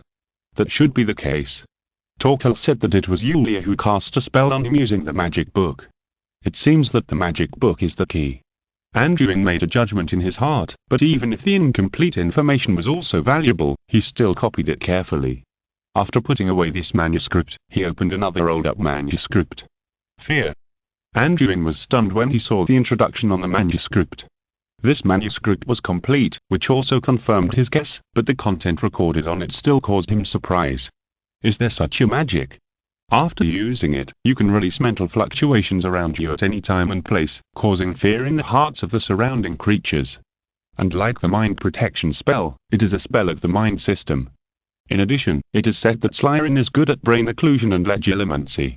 It seems that Slytherin himself has studied mind magic very deeply. Without hesitation, Anduin quickly copied the manuscript. As a man who is quite knowledgeable about combat tactics, this magic is much more practical than the mind protection spell. Moreover, these two magics complement each other, one for attack and the other for defense. Just looking at the copied materials, this trip is worthwhile. However, the next part is the highlight. He took a deep breath, suppressed the thought of constantly thinking about Slytherin's manuscript in his mind, and then checked the other books on the table. With Anduin's experience, he is also a frequent visitor to the library and the restricted book area of Hogwarts. Ordinary magic books are basically not in his eyes, and he had planned this trip long before the summer vacation. So although he did not finish reading all the books in the school library, he also copied down all the names of the books in advance. Now the first thing to do was to remove all the books that overlap with those on the market and the books in Hogwarts, and then select the books he needs from the remaining books. Because of the oath, Yulia cannot hide the books, but if she disguises those important books as ordinary books, it will still be a bit troublesome, so he still has to look through each one.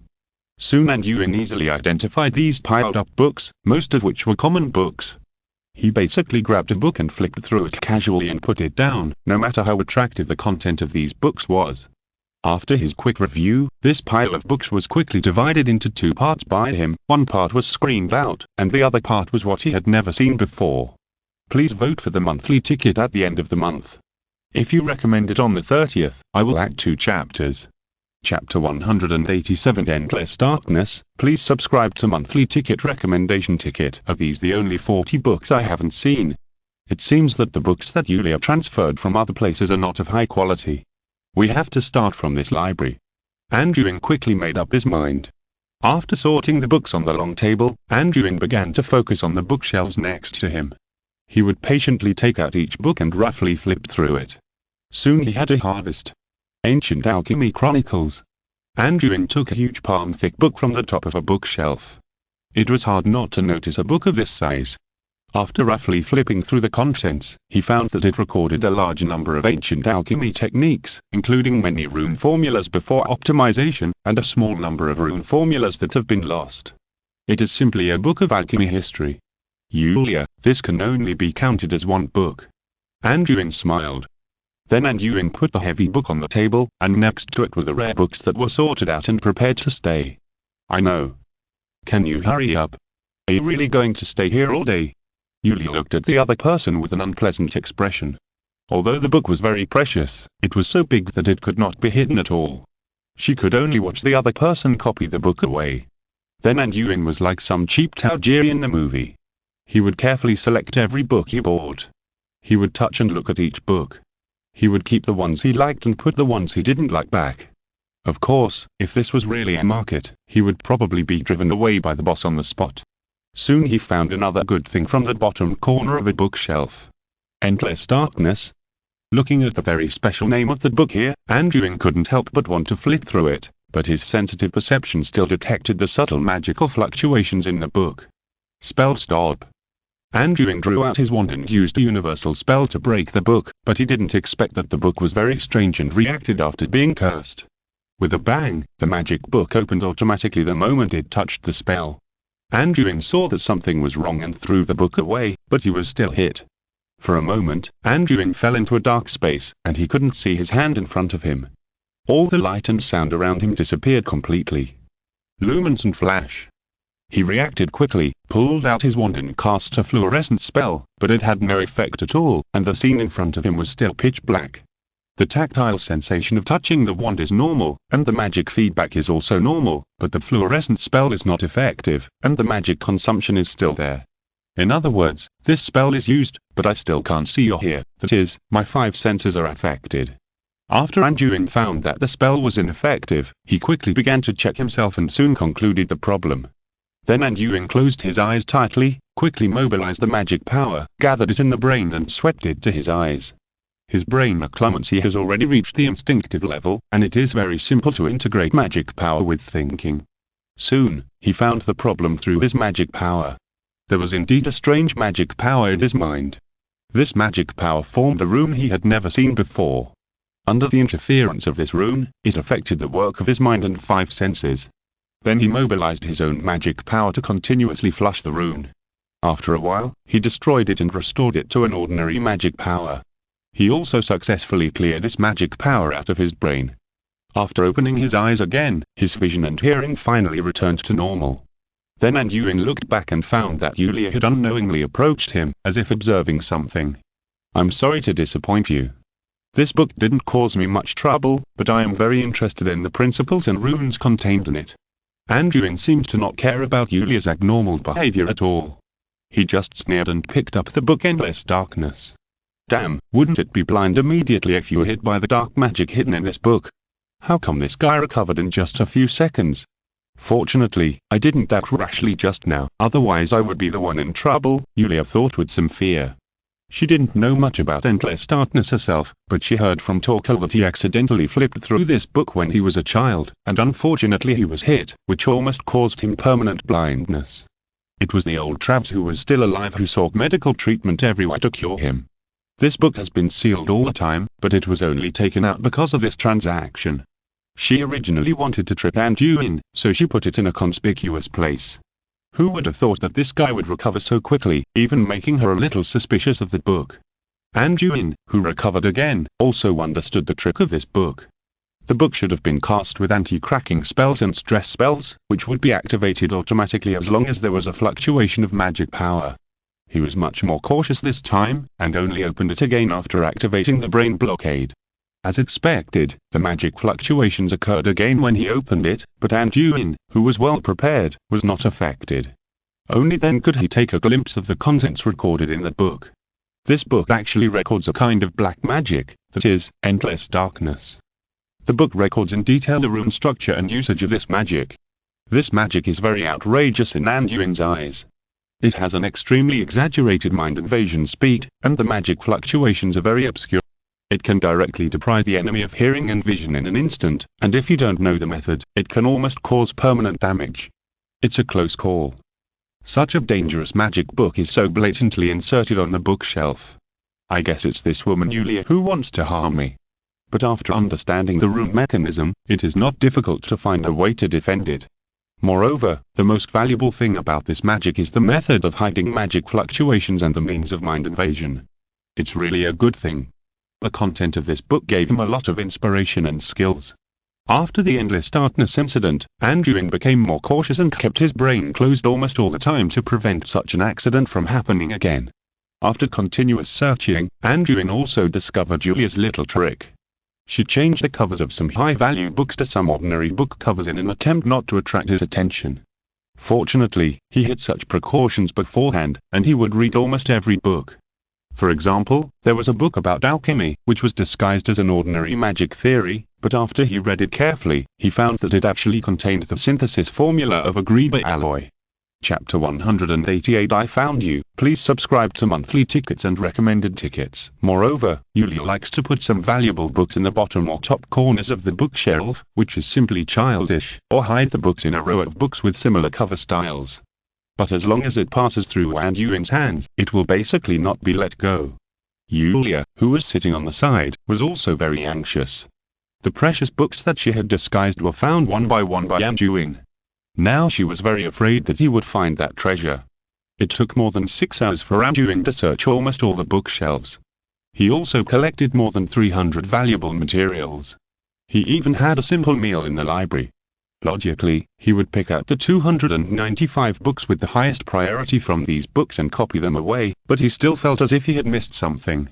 He learned from Torkel that there should be a magic book in the Travs family, which at least recorded the complete restoration of the sliding mental protection charm. But he almost turned over the entire library, especially those magic books with magical fluctuations. He conducted a detailed inspection, but did not find the sliding mental protection spell in them. He even checked in detail whether there were secret rooms and secret compartments in the house, but nothing was found. What is the name of that magic book? Unfortunately, Torkel's memory was protected at the time, and I really can't find a way to break through. Did I miss something? Anduin thought a little confused. Anduin saw that Anduin had already turned over all the bookshelves, and couldn't help but step forward anxiously to watch. You have picked all the books in the library. Hurry up and choose the copies you want to take away. I don't have so much time to accompany you here. Anduin looked at Yulia's reaction, but he became more certain of his suspicion. This woman was so anxious, I must have missed something. but after his repeated thinking, he still didn't find any strange signs, and Anduin became a little irritable for a while. Oh, right, don't I have that? Anduin suddenly remembered something and quickly searched in his space bag. Then Yulia saw Anduin take out a small wooden box. After opening it, he found a bottle of elixir inside. Oh no, did this guy find something? Yulia saw Anduin suddenly take out the elixir, and her heart tightened. Anduin was very decisive. After opening the elixir, he took a sip of it. He knew that he couldn't drink too much of this thing, and it would easily become swollen. After drinking the elixir, Anduin instantly entered an abnormally sober state. Even the surrounding environment was painted with colors, and his thinking speed and perception also increased linearly. Then Anduin returned to the heavy bookshelves again, following his intuition and strolling in it. Yulia on the side had begun to regret it at this time. Why did she run up and do something unnecessary? It might be her actions that alarmed Anduin. Now she could only encourage herself secretly. It should be fine. Even if he drank the elixir, he might not be able to find it. Obviously, he didn't arouse his suspicion before. Oops. Yulia's heart suddenly tightened, because she'd found Anduin standing in front of a bookshelf and had already started to look through the books on it, and the things she hid were in there. Anduin checked this bookshelf at this time not just because of intuition, but because he always felt awkward when he passed by this bookshelf. After careful recollection, he found the key point, that is, there might be something wrong with the row of blank notebooks on the lower layer of the books. When he looked through the books here before, he felt a little strange. How could there be completely blank notebooks on this bookshelf? But when he found a whole row of notebooks of the same format, he didn't think much about it. Because this is the family's private library, there are all kinds of books and materials. He even saw study notes and newspapers before, so he didn't doubt too much after finding this row of blank notebooks. But now think about it, because he was afraid that Yulia would play a trick, he actually looked through these notebooks one by one, but when he turned over one of the blank notebooks, a thought flashed through his mind for a moment. At the time, the thought was fleeting, and the search took too long, causing him to miss it a little bit, but after drinking the elixir, he recalled the thought. That is, why don't I recognize the cover of this notebook? Anduin pulled out a notebook from a pile of notebooks very accurately. Not bad. As a scholar who specializes in alchemy and has been with Hogwarts, a magical creature lover, for many years, he can basically recognize most biological materials quickly, but he has no impression of the cover of the notebook in his hand. And Yulia has been sitting quietly next to her. On the surface, she looks very calm, but in fact, her toes are about to dig out a 3-bedroom and 1 living room on the ground. He found it. What to do? Yulia's heart twitched, and she wanted to rush up and grab Anduin now, but wouldn't that tell him that there was something wrong with this notebook? Calm down, be calm. Even if he found it, he would not know how to open it. From a normal perspective, that thing is just an ordinary notebook. Anduin did run into trouble. He was sure that there was something wrong with the notebook, but he could not sense any magical fluctuations on it. After flipping through it several times, he began to try using magic. Stop the spell. Reveal quickly. Restore to original form. All restored. After trying several spells in a row, the notebook still did not respond. It did not respond to the reveal spell, nor the transfiguration spell. What was going on? It seems that simply using spells will not work. Let's try to break it physically next.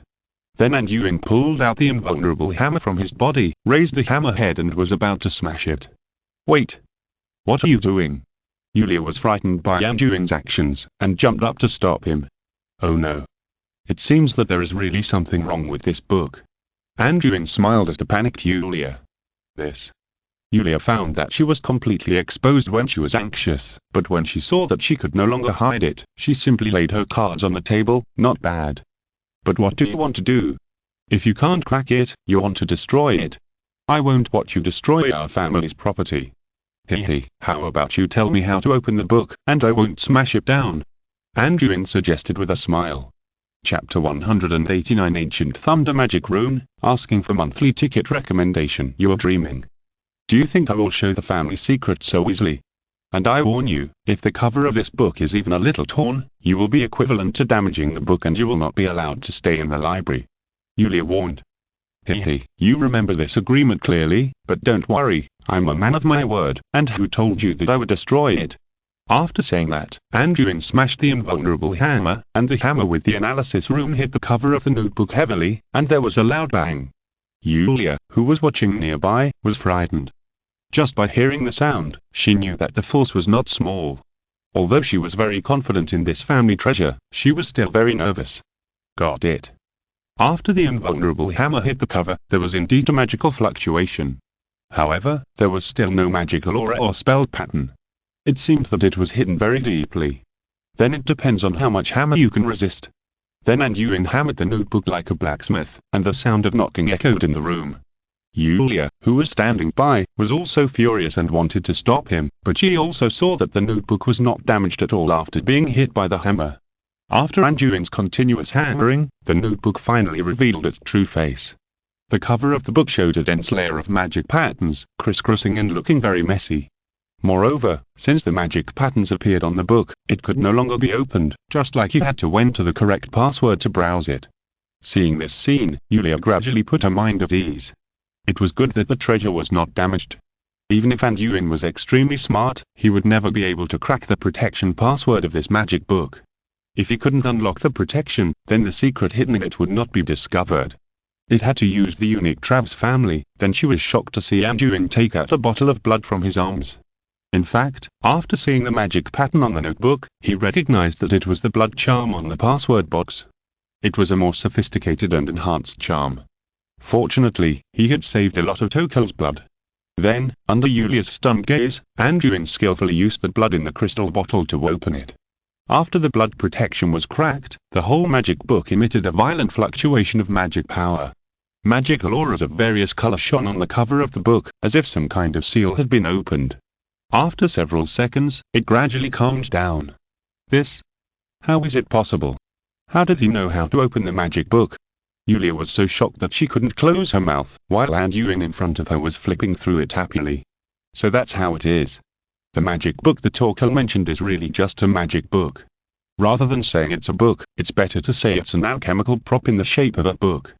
It's much more advanced than the magic book that Lily gave me that stores runes. After seeing the contents of the book, Anduin realized that this was a prop used to cast magic. On the first page after opening the cover, the name and spell of a spell were clearly displayed at the top of the page. Fire. Then two boxes appeared under the name of the spell, one above and one below. The upper box displayed the complete runes of the magic.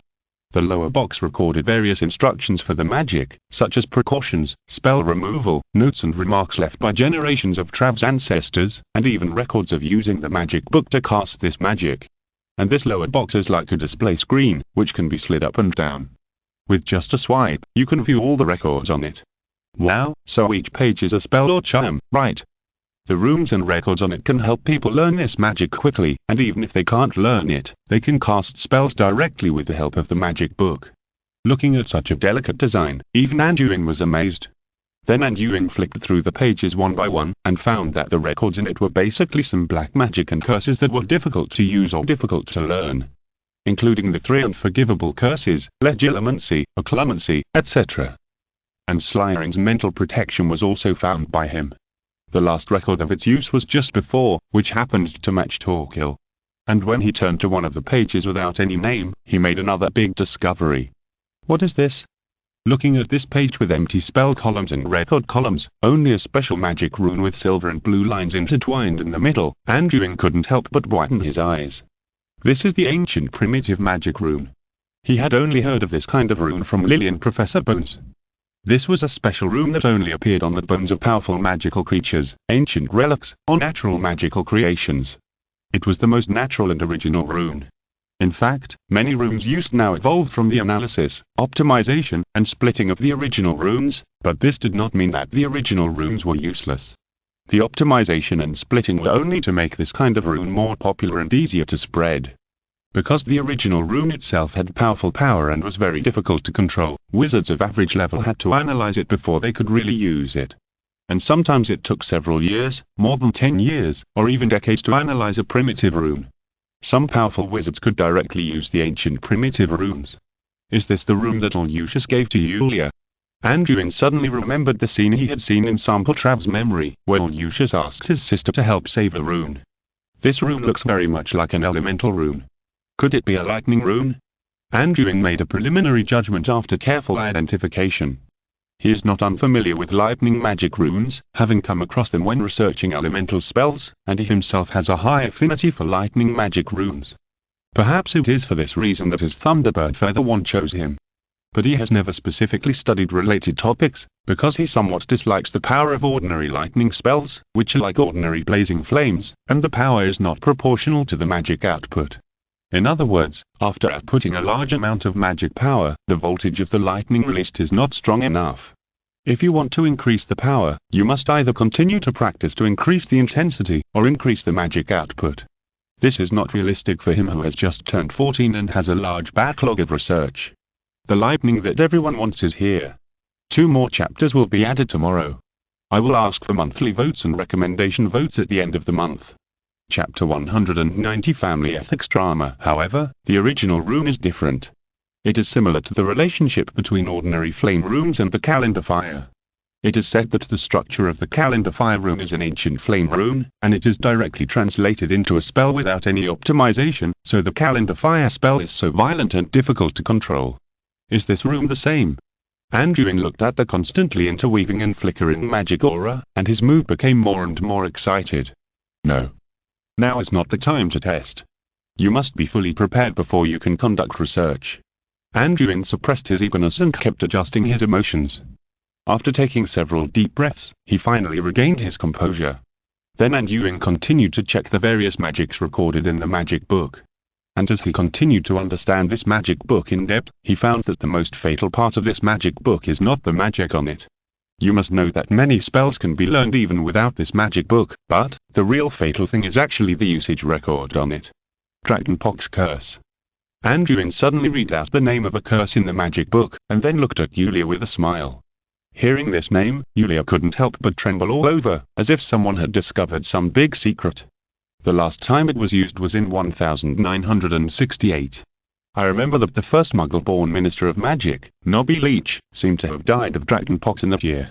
Anduin said as if he knew something. What do you mean? That has nothing to do with this. Don't slander us. Yulia seemed to have been caught in a sore spot. She denied it without even waiting for Anduin to say more. Hectares, what's the difference between this and confessing without asking?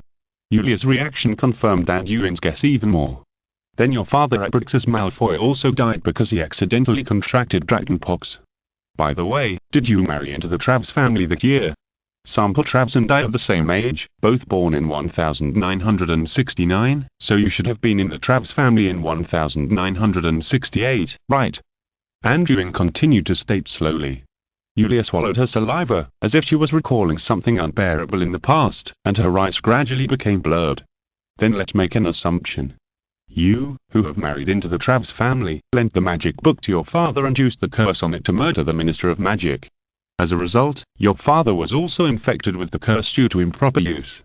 In other words, you indirectly killed your own father. Does Lucius know about this? Anduin reasoned in front of Yulia with an expressionless face. Shut up. Yulia's eyes were red and her face was hideous.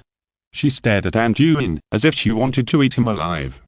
At this time, she had completely lost the elegance and composure that belonged to the nobility. Oh, okay, why are you so excited? I didn't say I was going to expose you. I'm just a person who likes to listen to stories, especially stories that combine crime, conspiracy, and family ethics. Enough, you've already forced us so hard, aren't you satisfied? Now you want to rub salt into our wounds? Yulia panted, and her voice gradually became hysterical. Misery. You're talking like your victims. You murdered others and ended up killing yourself. I'm afraid this can only be described as stupid. And if you want to talk about misery, go and tell the McKinnon family who were killed by Torquil. Maybe they will only shout you deserve it if they are in heaven. Anduin looked coldly at Yulia, who had lost her mind, without any mercy. Have you ridiculed enough? Anyway, you can't copy this magic book. If you've ridiculed enough, take the book you copied and get out. Yulia roared angrily. Why does Yulia feel like she's living a year every time she faces this young man named Anduin? But the 2 contacts alone had broken her defenses. Could this man be her nemesis? Oh? Are you sure I can't copy this magic book? Anduin sneered at Yulia. Anduin, I have to admit that you are really amazing. I actually let you find this treasure, and I didn't expect you to be able to break the seal on it. Letting you find this treasure and prying into the secrets inside is my biggest mistake. But don't even think about copying it. The essence of a magic book is not an ordinary book at all, but an alchemical treasure. I don't want to waste time on you anymore. Take the other books and get out. Yulia panted and said excitedly. In Yulia's opinion, what she was most worried about was that Anduin would find these secrets from the magic book, these secrets related to the Travs and Malfoy families. If these secrets were leaked, it would not only affect the reputation of the two families and attract the investigation of the Ministry of Magic, but also make her and her father a laughingstock in the eyes of everyone. But Anduin didn't care about Yulia's thoughts at all. What he was best at was turning the impossible into the possible. Isn't it just solving problems? Let me show you how he solved the problems. Then Anduin studied the magic book, and from time to time he would hit it a few times with a harmless hammer, and deduce the overall structure of the spell along the rune patterns on it. What is this? Superimpose multiple layers of spell structures to form a complete magic circulation array. This magic book gives spells independent functional units to enhance their stability. This is used as a layer of spells. After connecting multiple layers of spells to each other, a perfect multifunctional spell system is formed. This is more stable and efficient than piecing together magic runes with various functions on a single spell, and it will be more energy efficient, with very little magic power leaking out. No wonder I can't detect any fluctuations in magic power. Is it all recycled by itself? It seems that the value of this magic book itself is higher than the magic spells collected in it. After Anduin studied the magic book in detail, he finally came to a conclusion. The main reason was that he found that the magic patterns on it were densely packed, and there were many rune nodes that were not connected to each other, but could coexist harmoniously with each other. This allowed him to summarize the key of multi-layer runes. Then there are two key points. The first is to find out how many layers of runes there are in this magic book, and the second is to find the nodes that are truly connected between the layers of runes, otherwise the reproduction cannot be completed at all. After having an idea, Anduin worked non-stop at full speed and studied it carefully, and at the same time, he wrote and drew on parchment from time to time. Chapter 191. Hard fight. In order to speed up the process, he even took another sip of the Felicity potion. After all, time was limited and he had to crack the magic book in the shortest possible time. Yulia looked at Anduin with disdain. She was very confident in the family treasure and thought that this guy was just wasting time. And Yulia even felt a little bit of revenge when she saw the overwhelmed Anduin. In this weird atmosphere, time passed by minute, and in a blink of an eye, it was already 10 hours later. Yulia couldn't stand it anymore and her eyelids were fighting. Anduin, who had been working hard, finally raised his head. Anduin's eyes were red and he let out a long breath. Then he quickly looked at his pocket watch and breathed a sigh of relief after confirming the time. Fortunately, I have the help of the blessing spirit, otherwise I really can't do it in such a short time. There are 7 layers of runes in total, responsible for 7 major functions. Protection, recording, stimulation, concealment, energy storage, bloodliner and coordination. The coordination rune is the core of the entire magic circle. Following this layer of central runes, we can quickly find the communication node. I used the exhaustive method before, but fortunately I found it not too late. After spending 10 hours and half a bottle of blessing spirit, Anduin finally figured out the spell structure of the entire magic book. The next thing to do was to copy it. The first and most important thing is the material. If you want to preserve the runes and the magic circle in the book, you must have good magic conductivity and sufficient strength. Otherwise, those high-strength spells, such as the ancient lightning magic rune, can't withstand it at all. But I don't recognize the material of this magic book itself. This thing feels like leather, soft texture, and high strength. What is it made of? Anduin kept rubbing the magic book in his hand, but still had no clue.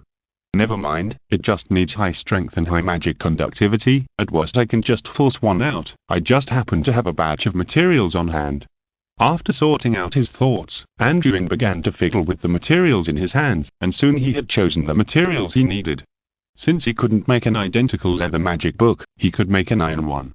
If you need strong magic conductivity, then either mithril is the first choice. If you want to make up for the strength, you can use some olim steel and a greba alloy. Olim steel mixed with mithril can be used as the cover of the book beam. The coordination runes are mainly engraved here, and as the magic intersection area of multiple runes, the required strength is the highest. Agreba alloy and either mithril are good for the pages. Use 2 layers of Agreba alloy and 1 layer of mithril. This will have both strength and magic conductivity. But, isn't this a little too thick for the copied magic book? The leather magic book in Anduin's hand has 150 pages, of which only 67 pages store spells, and more than half are empty, but it looks thicker than a normal book of more than 100 pages, because the thickness of each piece of leather paper is not small. Then I will make 70 pages of this magic book first, copy the spells, and then find a way to improve it later. After Anduin had a plan in mind, he acted without stopping. He took out the half of the mithril candlestick, which was about 3/4 of a pound, a limb steel bracelet, which was about 2 ounces, and a pound of Agreba alloy from the space bag. He controlled them to float in the air and began to smelt them with the flame spell. During this time, he drank 2 bottles of tonic to replenish his physical strength and magic power.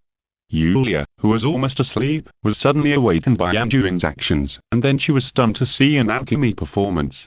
Anduin was already quite skilled in handling metal materials.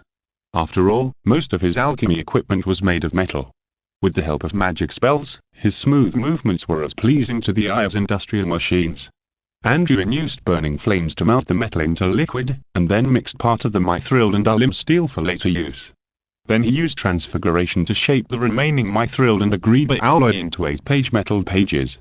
Then, at a ratio of 1:2, the 3 metal pages were put together. The residual heat of the 3 metal pages allowed them to fuse together, and with Anduin's continuous use of magic to guide them, a 1 mm thick metal plate was finally formed. Then, the assembly line operation was carried out. After 70 consecutive operations, all the pages were completed, and the mixed metal of mithril and limb steel on the side also completed the texture fusion of this time. Then, the transfiguration was used again to shape it into a cover, and the internal spine part had a row of semicircular buckles. The main reason for making it in this form is that the metal pages cannot be turned. In order to solve this problem, he had to find a way to make the spine, so that a few holes were punched in the metal pages so that they could be put on the ring of the spine. If you want to add more pages in the future, you can just put them on, which is very convenient. Fortunately, the main function of the spine is to coordinate the rooms of each layer. It is only necessary to leave a magic channel at the junction of the pages and the spine. Compared with the original magic book, the magic fluctuation will be larger. After all, unstable joints are more likely to cause magic to leak out. But it is okay to use it now, and the rest can only be dealt with later. This operation took him nearly an hour. He kept high-intensity magic control, which made his scalp tingle, but the work was not yet completed. The next step is to engrave the runes. In order to ensure that his attention is focused enough, Anduin drank another bottle of energy potion. Then it is a slow work. Fortunately, his enchanting skills are now quite skilled. The trouble is that the number is too large and it takes too much time. After another 3 hours, Anduin finally completed the engraving of the magic coordination runes on the spine, the blood, secret and protection spells on the upper and lower covers, and the record, excitation, energy storage and other runes on the 70 metal pages. The time he spent on this magic book alone was twice as long as the time he spent on selecting books. He had been in this library for nearly 20 hours. Stretching his hands, which were a little stiff from engraving magic runes, Anduin finally showed a smile on his pale face.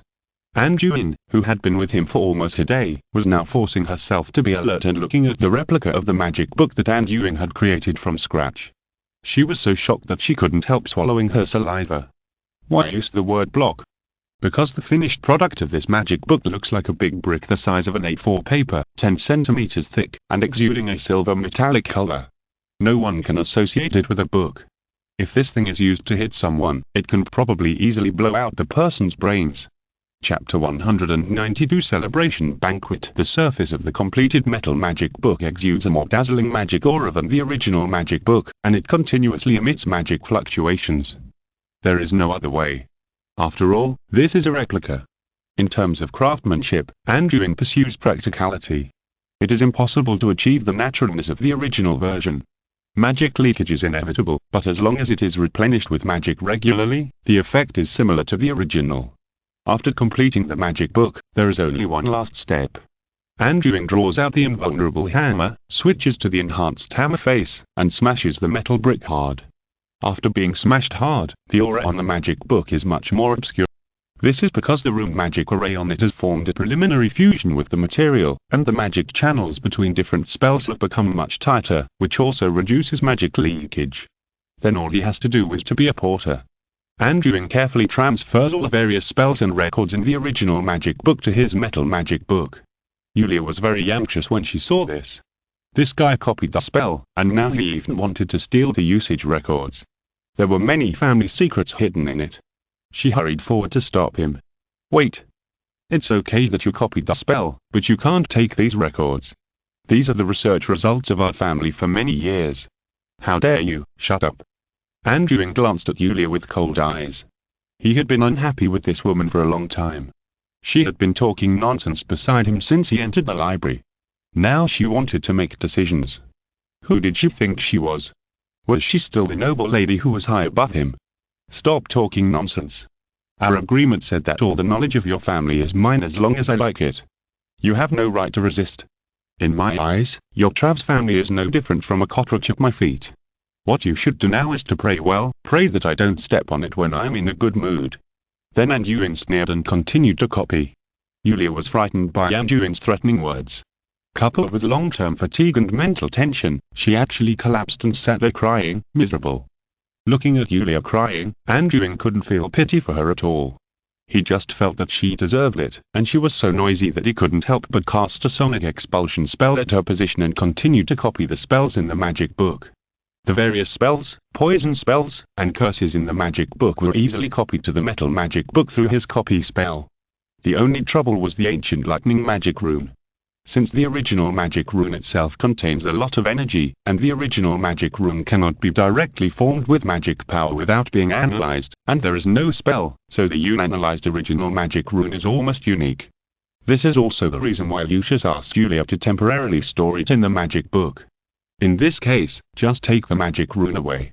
Anduin doesn't have time to analyze the magic rune clearly before copying it, so he directly transfers the magic rune. The metal magic book, which was made of a lot of precious materials, lived up to expectations and easily carried the magic rune. At this time, the position of the lightning magic rune on the original magic book was empty. After processing the magic book, Anduin did not stop, and then began to copy the precious books he had selected. As for the book Endless Darkness, it was also a magic book containing magic power, and ordinary parchment could not fully bear the runes in it, so Anduin simply copied it into the metal magic book, which was also a two birds with one stone. Another 2 hours passed, and including Slytherin's manuscript, Anduin finally copied 300 books and materials, all of which were rare books he carefully selected, and the outside world could not see them at all. At this time, Anduin stretched his body in a relaxed manner. This trip took 22 hours, which made him exhausted. Then Anduin did not even look at the decadent Yulia next to him, and walked straight out of Trav's manor. After returning to the Longbottom family, Anduin rested well for 2 days, and then he played with Augusta and Neville for a few days. On the one hand, he could relax, and on the other hand, he also used this time to sort out the harvest of the previous few days and put away various materials in different categories. This day, the day of the Ministry of Magic's celebration banquet finally arrived. Anduin wore a brand new black dress and walked into the Longbottom family's living room in high spirits. Waiting for him here was Augusta, who was also dressed in formal clothes and had been waiting for a long time. "Aren't you going to ask Angela to take care of Neville today?" Anduin looked at Augusta with some doubts. "No, it's not good to let Neville stay at home all the time. Take this opportunity to take him out to play. You see, I made a small dress for Neville." Augusta pulled Neville out from behind her, and Anduin found that little Neville was also dressed neatly, and even his hair was combed meticulously by Augusta. Anduin smiled and picked up Neville, then seemed to have thought of something, and asked Augusta, "How can we get there with Neville? He is so young, it is not easy to use apparition, the child can't bear it, and through the Fla network, you have to call out the place name yourself. I have never heard that the Fla network can carry people." "Don't worry about it, I plan to take Muggle transportation, so I asked you to prepare so early." Augusta smiled. "So that's it," Anduin nodded, then carried Neville and Augusta out of the house. Near noon, Anduin and his party finally entered the Ministry of Magic again. At this time, the main hall of the Ministry of Magic was crowded with people, and looking around, many reporters blocked the door. As soon as Anduin and Augusta appeared, they were immediately recognized by the onlookers. Then someone shouted loudly, Here he comes, the underage wizard is here, it's the battle hero Anduin. Instantly, all the reporters and onlookers turned their attention, and then there was a burst of flashlights flashing towards Anduin, which frightened Neville in Anduin's arms, and he cried loudly with a wow. Anduin was also surprised. Why is there such a big scene? Before a few people could react, Vanessa squeezed out of the crowd and pulled Anduin and Augusta into the elevator. Merlin's beard, why are there so many people today? Augusta was dizzy from the flashlights and asked Vanessa hurriedly. It's all thanks to Anduin.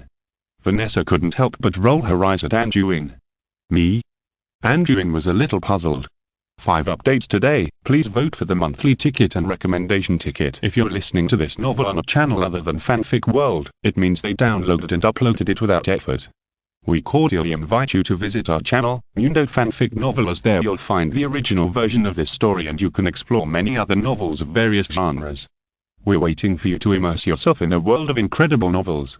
Chapter 193 Gossip. Yes, you don't know how big a scene you've caused. Arresting 5 Death Eaters at once is the first time since the fall of you-know-who, and it was done by an underage wizard. In addition, the Daily Prophet and Wizard Radio have reported it extensively. And Minister Barnold is the same.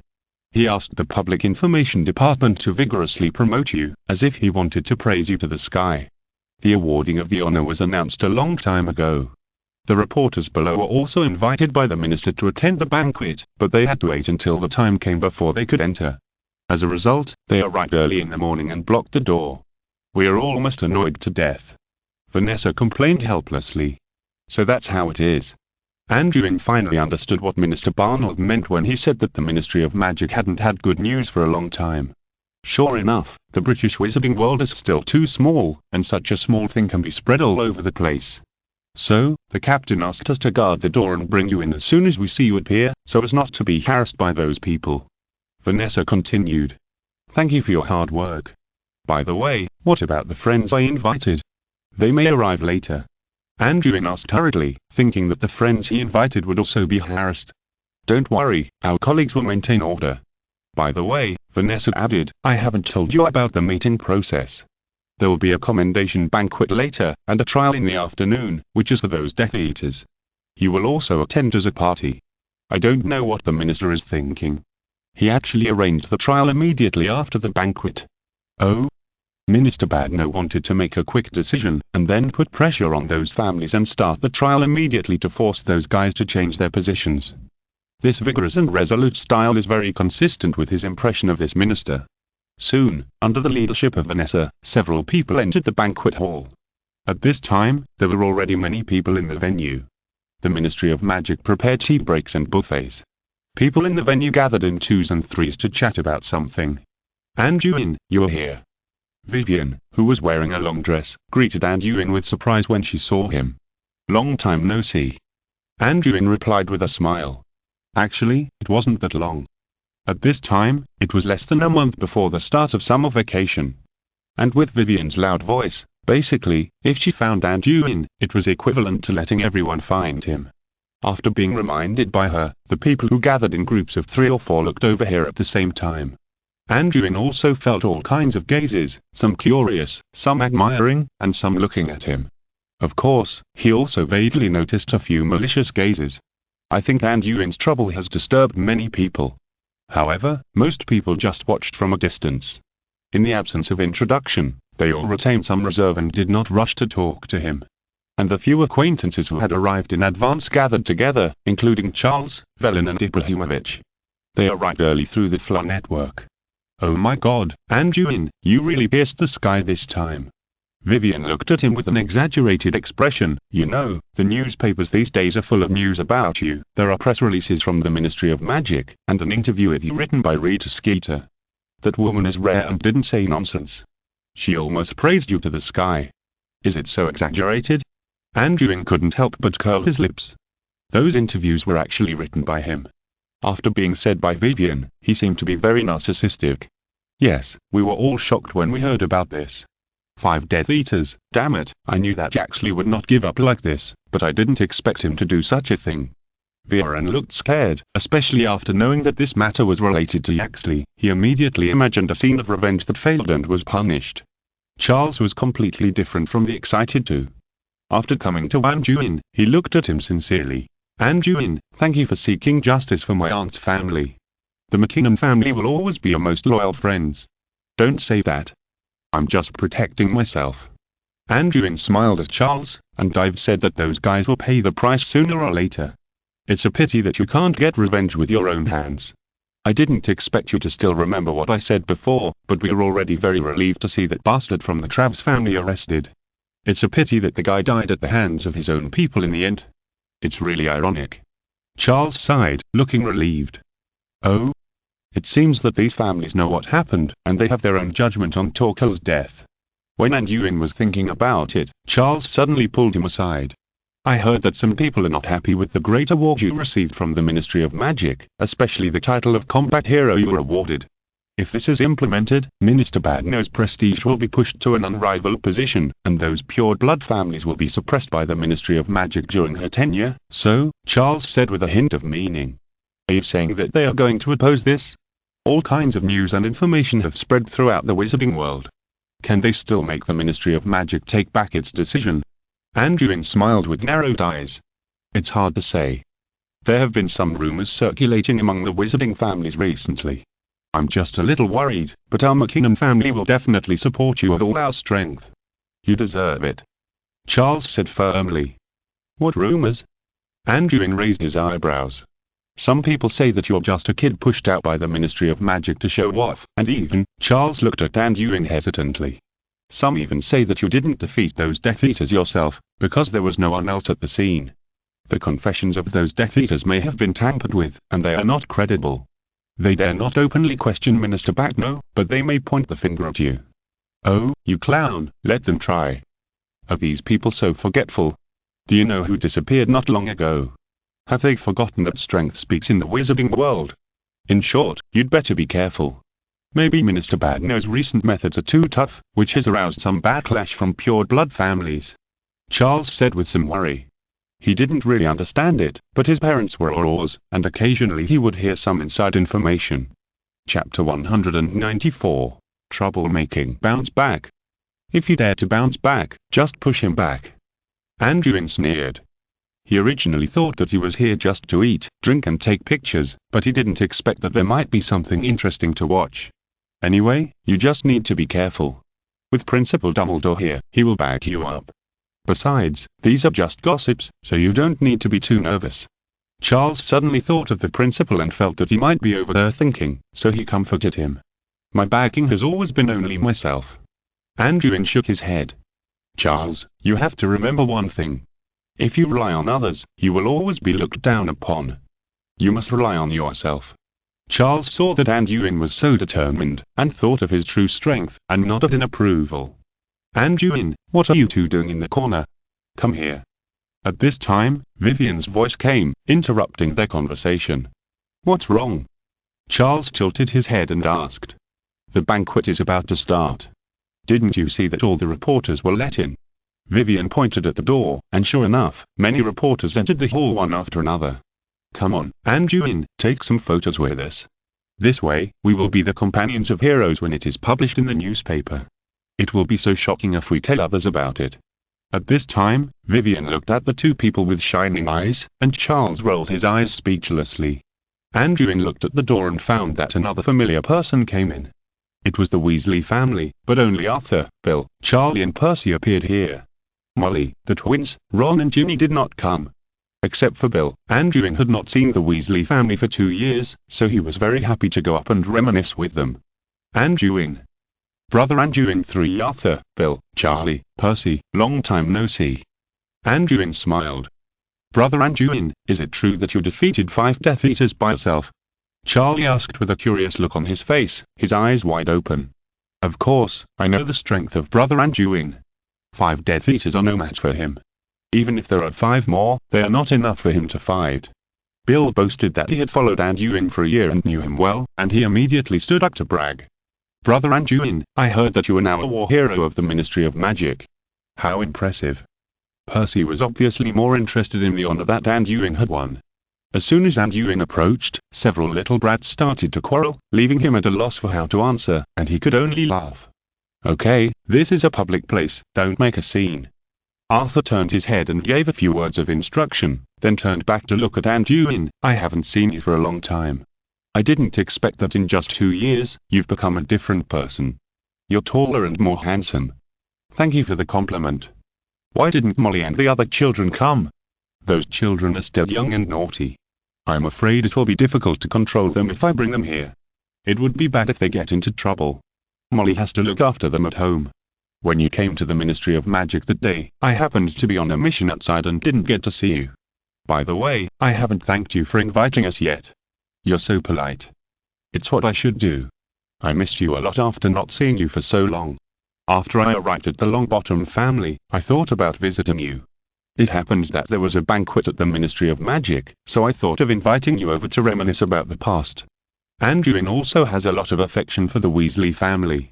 He watched the birth of their youngest daughter. It's okay. Come to the burrow whenever you are free. We always welcome you. Molly always misses you. She was almost scared when she saw the news about your attack that day.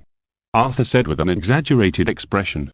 But when I heard that Anduin was fine and easily defeated 5 Death Eaters, Mom smiled again. Charlie took a lollipop from somewhere and said while licking it. Easily. It's so funny that only Weasleys would believe such nonsense. Just when several people were talking and laughing, a burst of ridicule suddenly broke in from the side. Arthur and Anduin frowned slightly when they heard the words and turned their heads to look in the direction of the voice. Avery, what do you mean? Arthur looked at him with some dissatisfaction, and then immediately leaned close to Anduin's ear. This is Avery, who was previously accused of being a Death Eater, but he escaped prison by claiming that he was under the Imperious curse. He and Torquil were good friends when they were alive. Anduin nodded when he heard this, and then thought of what Charles had said before, and he immediately understood what was going on. You want to find fault, right? You are also on the list, so don't blame me for being cruel and ruthless. Avery, who was sarcastic, sneered, hee. I know how those people were arrested, but no one will believe the nonsense that an underage wizard defeated 5 Death Eaters. Avery, if they want to act, you can just watch them carefully. Why do you have to expose them? You will offend people if you do this. At this time, another voice came from the side, blaming Avery in a sarcastic tone, but it sounded that every word he said was directed at Anduin. Lucius, I hate it most when someone uses this kind of exaggerated performance to deceive people. Why, won't you let me say a few words? Avery looked at Lucius Malfoy, who had long golden hair, and smiled. Looking at the 2 people in front of him who were talking back and forth with exaggerated tones, Arthur's face turned red with anger. The many reporters who had already entered the venue saw the excitement and immediately surrounded them from a distance. The cameras were pointed at several people, and the quills in their hands quickly stood up, obviously not wanting to miss this big news. Anduin is a combat hero awarded by the Ministry of Magic, and his behavior is also recognized by Minister Badno. What, are you going to deny the Ministry of Magic and Minister Badno's judgment? Arthur stood up at the first time and refuted the 2. I dare not have any opinions about the Ministry of Magic, let alone disrespect the minister, but the facts are facts. I just feel sorry for the Ministry of Magic and Minister Badno. They were deceived by a little wizard without knowing it. How could the minister be kept in the dark by a few words? Avery sighed and said with great pain. Hearing Avery's words, the reporters around exclaimed. Is there any hidden secret in the attack a week ago? Then they all started to talk about Anduin. I see, you suspect Anduin shamelessly deceived the Ministry of Magic and Minister Badno? Lucius on the side said. Chapter 195 I want to beat 10 of them. Asking for monthly recommendation tickets. Do we need to doubt this? A little wizard defeated 5 vicious adult Death Eaters. If this story gets out, people will just laugh. Only the kind-hearted Minister Badno will believe this. Avery sighed again. What you said does make sense, but how do you explain the fact that 5 Death Eaters were arrested? Lucius asked back. Who knows? Maybe someone else really did it, but the little wizard just missed it. Or maybe those wizards were knocked unconscious by someone secretly using potions and thrown there. It's still unclear whether they are Death Eaters. Avery spoke up as soon as Lucius finished asking, as if he was rehearsing a line. After he said this, the wizards watching around, the representatives of various wizard families, and a group of reporters couldn't help but doubt it. Yes, Anduin is just a little wizard who just graduated from the 3rd grade. How could he defeat 5 adult wizards? And what role did Minister Badno play in this? Are those Death Eaters, or wizards, Death Eaters? You know, there are ways to modify memory in the wizarding world. Maybe those wizards have had their memories modified. The details of this raid were kept strictly confidential by the Auror Command, and the cause and process of the incident were not circulated. No wonder they were suspicious. Seeing the reporters and wizards talking around, Avery and Lucius smiled at each other, knowing that the effect they wanted had been achieved. They could not stop Minister Badno from being awarded the medal, but they could hit Minister Badno's prestige by discrediting Anduin and reduce the role of this ace. Anduin, who was standing aside, watched the two perform with relish. He thought that if these two formed a group to perform crosstalk, they would definitely be very popular. No matter their expressions, demeanor, or tone, they were all very lifelike. At the same time, he looked at Lucius in surprise. Isn't this idiot Julius' brother? Doesn't that woman know to remind her brother not to mess with me? And even if they hadn't received the reminder, didn't they see that no one from the Travs family dared to show up today? Interesting, so interesting that Anduin even grinned with pleasure. Arthur, who was standing by, was so angry that he couldn't even find a chance to interrupt the two guys who were talking like a string of cannonballs. He could only watch from the side. In fact, Arthur had once doubted the fact that Anduin had defeated the 5 Death Eaters, but he trusted Anduin and Minister Badno, but now that the dispute had been provoked by the two, he had to stand up. Just as Arthur was about to refute the two, Anduin pulled him back. Arthur, they are coming for me, and they must be well prepared. It's not enough to just talk to these guys. Anduin pulled Arthur's shoulder and laughed. But Arthur was sweating anxiously, and was about to say something, but saw Anduin shaking his head at him. Then Anduin walked in front of Arthur and looked at the two people with mocking faces. To put it bluntly, you just doubt my strength, so I'll show you how strong I am. Anduin said with a smile. Oh? Are you going to challenge me? Avery raised his eyebrows and looked at Anduin with malice in his eyes. But Anduin shook his head speechlessly. I thought you were going to bravely duel with me, but it turns out you were a coward. Isn't this more proof that you are a liar? Everyone, please take a look. The so-called defeat of 5 Death Eaters is just a lie that Anduin Wilson used to deceive Minister Badno. Avery spread his hands to show everyone. The surrounding discussions became more and more boiling at this time, and the flashlights kept flashing. The fighting hero of the Ministry of Magic is a liar. There is no more eye-catching news than this. Arthur, Vivian and others on the side were very anxious, but they had no choice under the watchful eyes of the public. But at this time, Anduin shook his head again and said, Torquil is a piece of trash. What did you say? Avery squinted at Anduin, not understanding what he meant by that. Why did he bring up Torquil? I mean, Anduin said word by word, Torquil is a piece of trash, but you are even worse than a piece of trash. How can challenging you, who is even worse than a piece of trash, prove my strength? I defeated 5 Death Eaters head-on. Assuming they all judged by Torquil's level, they would be as trash as you. I'm afraid I'll beat 10 of them. As soon as these words came out, they instantly caused a sensation among everyone around. The reporters didn't expect that the plot would have such a twist. Now the surroundings were no longer whispers, but had become as noisy as a vegetable market. Are you serious? Avery was furious when he heard Anduin insult him like that, and looked at him violently. If you were afraid, I allow you to kneel down and kowtow to me to apologize. Anduin looked at Avery sarcastically. If you are willing to accept the challenge, count you and Lucius, and pick 8 more trash like you to fight together. I'm in a hurry. Okay, this is what you said, then we accept your challenge. Don't blame us for winning unfairly in the end. Hearing Anduin say this, Avery and Lucius couldn't help it instantly. They had never been insulted like this. Since you want to suffer, don't blame us. Immediately, Avery and Lucius began to look for helpers. It was Anduin who said that they would fight 10 people, and they would not show mercy to each other. But to be honest, at this time, the members of the pure blood families were reluctant to help Avery and the others. They told you to find 8 trash. If I go, what will I be? And 10 people fight one, and he is still a little wizard. It would be embarrassing if he won. Based on this idea, many pure blood nobles who boasted of their status rejected Avery and the others. They just wanted to watch the fun. They were not in the same group with Avery. It was just that they were pure bloods and they might be relatives for several generations. It was very kind of them not to tear them down. Now they couldn't let them come out and bully a little wizard with Avery. So the two of them searched for a long time before they found another 8 people who had a good relationship with them or who had followed the Dark Lord together before. Anduin was surrounded by a group of people, including his friends, the Weasley family and the Aurors. Chapter 196 Snape's Wager. In fact, the most confused ones were Vanessa and the other Aurors. They were just bickering before, why did they suddenly start fighting? Anduin, why are you so impulsive? They provoked you so much just to make you challenge them to a duel, but why did you foolishly fall into their trap and fight 10 of them? Arthur said anxiously beside him. Yes, Anduin, you were too impulsive. It's all my fault. I should have stepped forward to stop you when you had a conflict just now. Vanessa said somewhat depressed. Let's go and ask the Minister and Dumbledore to come over now. I don't know what happened to them. They haven't shown up after such a long delay. An Auror suggested. Thank you for your kindness, but this is a challenge I initiated. I don't want to let these guys go so easily.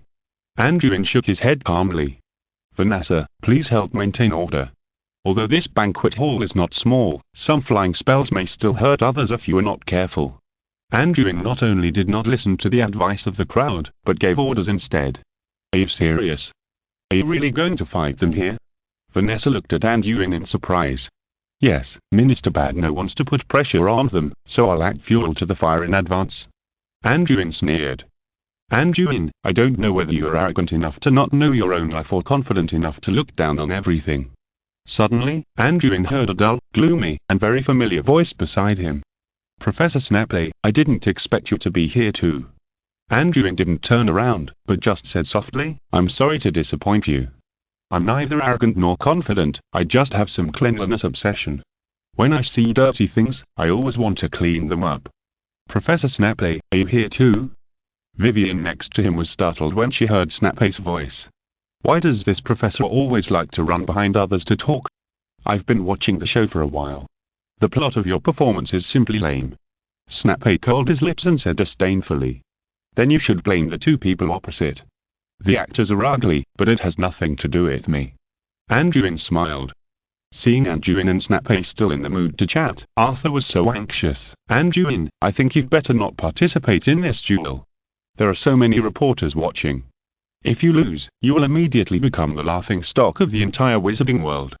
Anduin still smiled and shook his head, and said with a determined mind, don't worry, I won't fight a battle that I'm not sure of. Yeah, every time you take action, you respond calmly. Arthur should worry about the people on the opposite side. Snape actually chimed in. Anduin heard that Snape was referring to something, so he smiled and didn't reply. Arthur didn't know how to respond to what these two people said, and could only sigh helplessly. Are you so confident? Snape glanced at Anduin, then at the people opposite him. Yaxley's group can't be compared with this group of people. Dean, it's rare to see you talk so much. Anduin laughed, and Snape snorted coldly. How about this, Professor Snape, how about we make a bet? How to bet? What to bet on? Snape asked in a low voice. How about betting on whether I can beat them? If I win, you have to tell me a secret. Anduin laughed. What secret? Snape suddenly asked with vigilance in his heart. A very simple secret, for example, how about the counterspell of God of Swords and Shadows? Anduin suggested with narrowed eyes. Oh? Snape raised his eyebrows in surprise. He didn't expect that this kid actually knew this spell. After thinking for a moment, he nodded. Okay, if I win, you have to promise me something, or do something for me. Okay, no problem. Anduin grinned and responded. In that case, I bet you can win, and win completely. Snape's voice became increasingly low, and he spoke word by word. Anduin was stunned after hearing this, and then he smiled bigly. He didn't expect that he was actually tricked by Snape. Was the dean so confident in himself? Now he was embarrassed. Avery is best at repelling spells and petrifying spells. You don't need to worry about Lucius, he is just your good-for-nothing. The strength of the other guys is about the same as Yaxley. I think it won't be difficult for you to deal with these guys with your strength. Snape leaned close to Anduin's ear and whispered. Hearing that Snape was kind enough to give him advice, Anduin could only shake his head helplessly. Thank you for your concern, Dean. It seems that gambling is really a deep abyss full of disasters. I was reckless. Snape heard Anduin say this, and he couldn't help but want to laugh proudly, but he held it back because of his status, and just walked aside leisurely. When Vanessa and other Aurors saw that Anduin did not listen to their advice and was determined to go his own way, they had to disperse and maintain order. At this time, Avery and Lucius were also ready. They pulled the 8 companions they had deceived and stood in 2 rows, facing Anduin coldly. Anduin also dispersed the crowd around him and looked at the people in front of him calmly. Anduin, don't blame us if you want to suffer. It's not too late for you to admit your mistakes now. Just admit that you're just acting out of vanity and deceive the Ministry of Magic and Minister Barnold, and we can let you go. Lucius raised his chin high and advised condescendingly. Don't be a good guy, Lucius. How can our fighting hero admit his mistakes to others? If you have time for that, you might as well think about what to do if Minister Barnold blames us for injuring her little hero. Avery sneered. This duel will last until one side loses the ability to resist or surrenders. Please be witnesses, wizards around. Anduin was too lazy to talk to the other party and spoke to himself. Seeing Anduin's arrogant attitude, Avery and Lucius were angry and responded coldly. Okay. Yeah. Anduin nodded, then performed a dual salute elegantly, and then tilted his head to look at the side.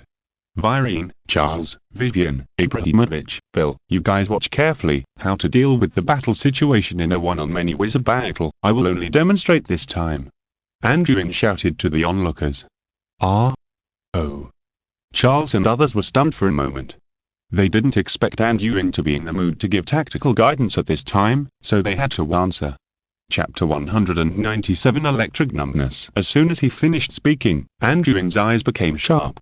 He looked at the 10 people on the opposite side, and his mind flashed with thoughts. He quickly analyzed the battlefield situation. 10 people, stand in 2 rows of 5 in front and 5 in the back. I just saw that some of them were dragged here by Avery. Their fighting spirit must be uneven. If we want to win the battle quickly, we can't give the other side time to react. We should attack them before they can form an effective formation. With a judgment in mind, Anduin's magic power surged, and then dozens of ravens quickly emerged from under his long robe and spun around him at a high speed. It was his modified Flock of Birds spell Raven spell. This large group of ravens surrounded Anduin's figure, blocking everyone's vision. They could only vaguely see what he was preparing in the middle. Avery sneered at this. Are you going to use this kind of playful spell to duel? It's ridiculous. Come on, Avery, just end the fight quickly. It's embarrassing enough to bully a child. As promised, I'm just here to help you get more people. You guys do the fighting. A wizard in that back row watched at this time. Yes, I don't have the face to join in the siege of an underage wizard. A wizard responded. In fact, among the wizards who stood up with Avery, there were 3 or 4 wizards who were simply pulled by him to make up the numbers. They never thought they would lose, but they came on the field for the sake of their friends, and now they just drew out their wands to show their respect. Avery knew that he couldn't count on them, but he was not worried at all. With just a few people in the front row, a few spells would be enough to make this little bastard look bad. Petrify all. Fall to the ground. Disarm you. Imprison quickly. Tear apart. The front row did not waste any time and quickly organized an attack. It can be seen that these people did not hold back at all. Each spell was fast and urgent, and they did not care about the possibility of seriously injuring the opponent. But as soon as these spells appeared, the ravens surrounding Anduin reacted quickly. For each spell, 2 or 3 ravens rushed straight into it and died with these spells in an instant. Anduin's spells were ready at this time. Clear water like a spring. Avery and others saw that their spells did not work. When they were about to attack again, they found that a huge column of water gushed out from Anduin's position, tumbling towards everyone. Use water and fire immunity, iron armor and barrier. Avery responded quickly. Avery had met Yaxley before and knew that this kid had a combination attack of the spring and freezing spells, so he responded quickly. Although he was mocking, he was actually well prepared. Whether Anduin used the clouds and mists, the disillusionment spell, or the sonnet alchemical props, he actually had a strategy to deal with it. So Avery made a prompt decision and quickly cast the water and fire invulnerability on everyone. Lucius on the side also immediately took the front and held up the iron armor spell in front of him. The others cast barriers to block the impact of the water. You are well prepared. Have you analyzed my previous battle record? But unfortunately you are going to miscalculate. I don't plan to use the previous tactics and alchemical props this time. Today, I will crush you to death in front of everyone. Anduin smiled sternly and quickly moved his wand.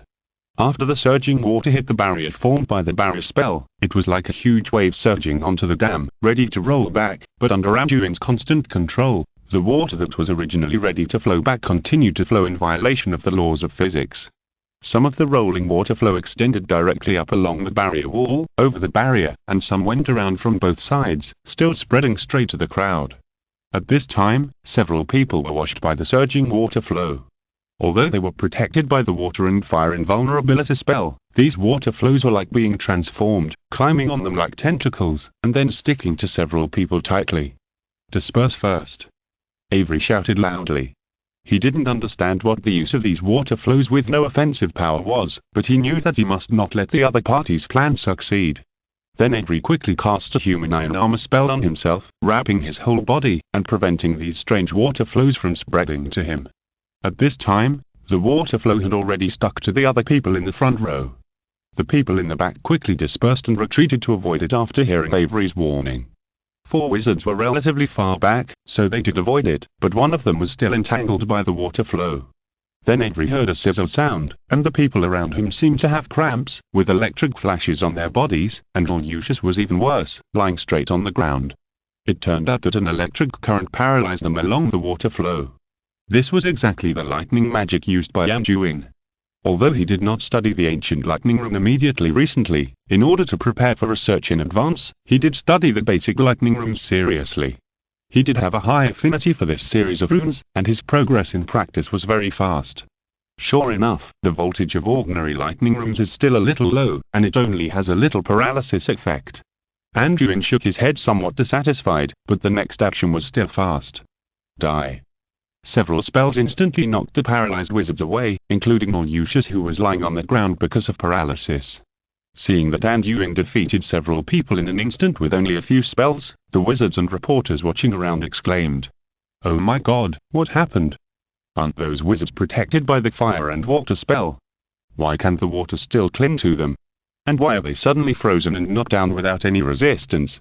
A reporter who was watching exclaimed in confusion. The clear water like a spring spell was cast with transfiguration, so it was able to entangle the people who were cast with the fire and water spell, and then use the conductive properties of water to paralyze several people with lightning magic. The spell can be used like this, and Anduin is indeed worthy of it. A voice suddenly came from the reporter's feet. When he looked down, he found that it was a short person, but he didn't look like a goblin. After careful identification, he recognized that this was Professor Flitwick of Hogwarts School. Professor Flitwick, who was watching, had just arrived at the scene. He didn't expect to see such a wonderful duel as soon as he arrived. At this time, his eyes were shining and he looked at the field. At this time, Avery just reacted to what happened. Chapter 198 Secret. Jumping left and right. Damn it. Avery, who was at one side of the venue, saw that Anduin had knocked down 5 of his men in an instant, and hurriedly urged the people around him. Hurry up and do it together. He just used several area spells at the same time, which must have consumed a lot of magic power. If he doesn't get into trouble, it will be a disaster. The 4 wizards in the back also reacted at this time. If they continued to slack off, it would be troublesome. The flashing flashes of the reporters around them never stopped, and the crowd of onlookers kept whispering, "Clean it up. Disarm you. Die." The people hiding in the back also reacted very quickly at this time, quickly using the cleaning spell to clean the water on the ground, and the others also shot spells and attacked Anduin. Moreover, they didn't have the intention of looking down on Anduin at all. They cast spells one after another, without even checking whether the spells they shot were effective. They just wanted to drown the opponent with dense spells. Here, you finally got your spirits up, but isn't it a little late now? If the saturation attack of 10 people was launched at the beginning, it might still pose some threat to me, but now. Anduin laughed sarcastically and moved quickly.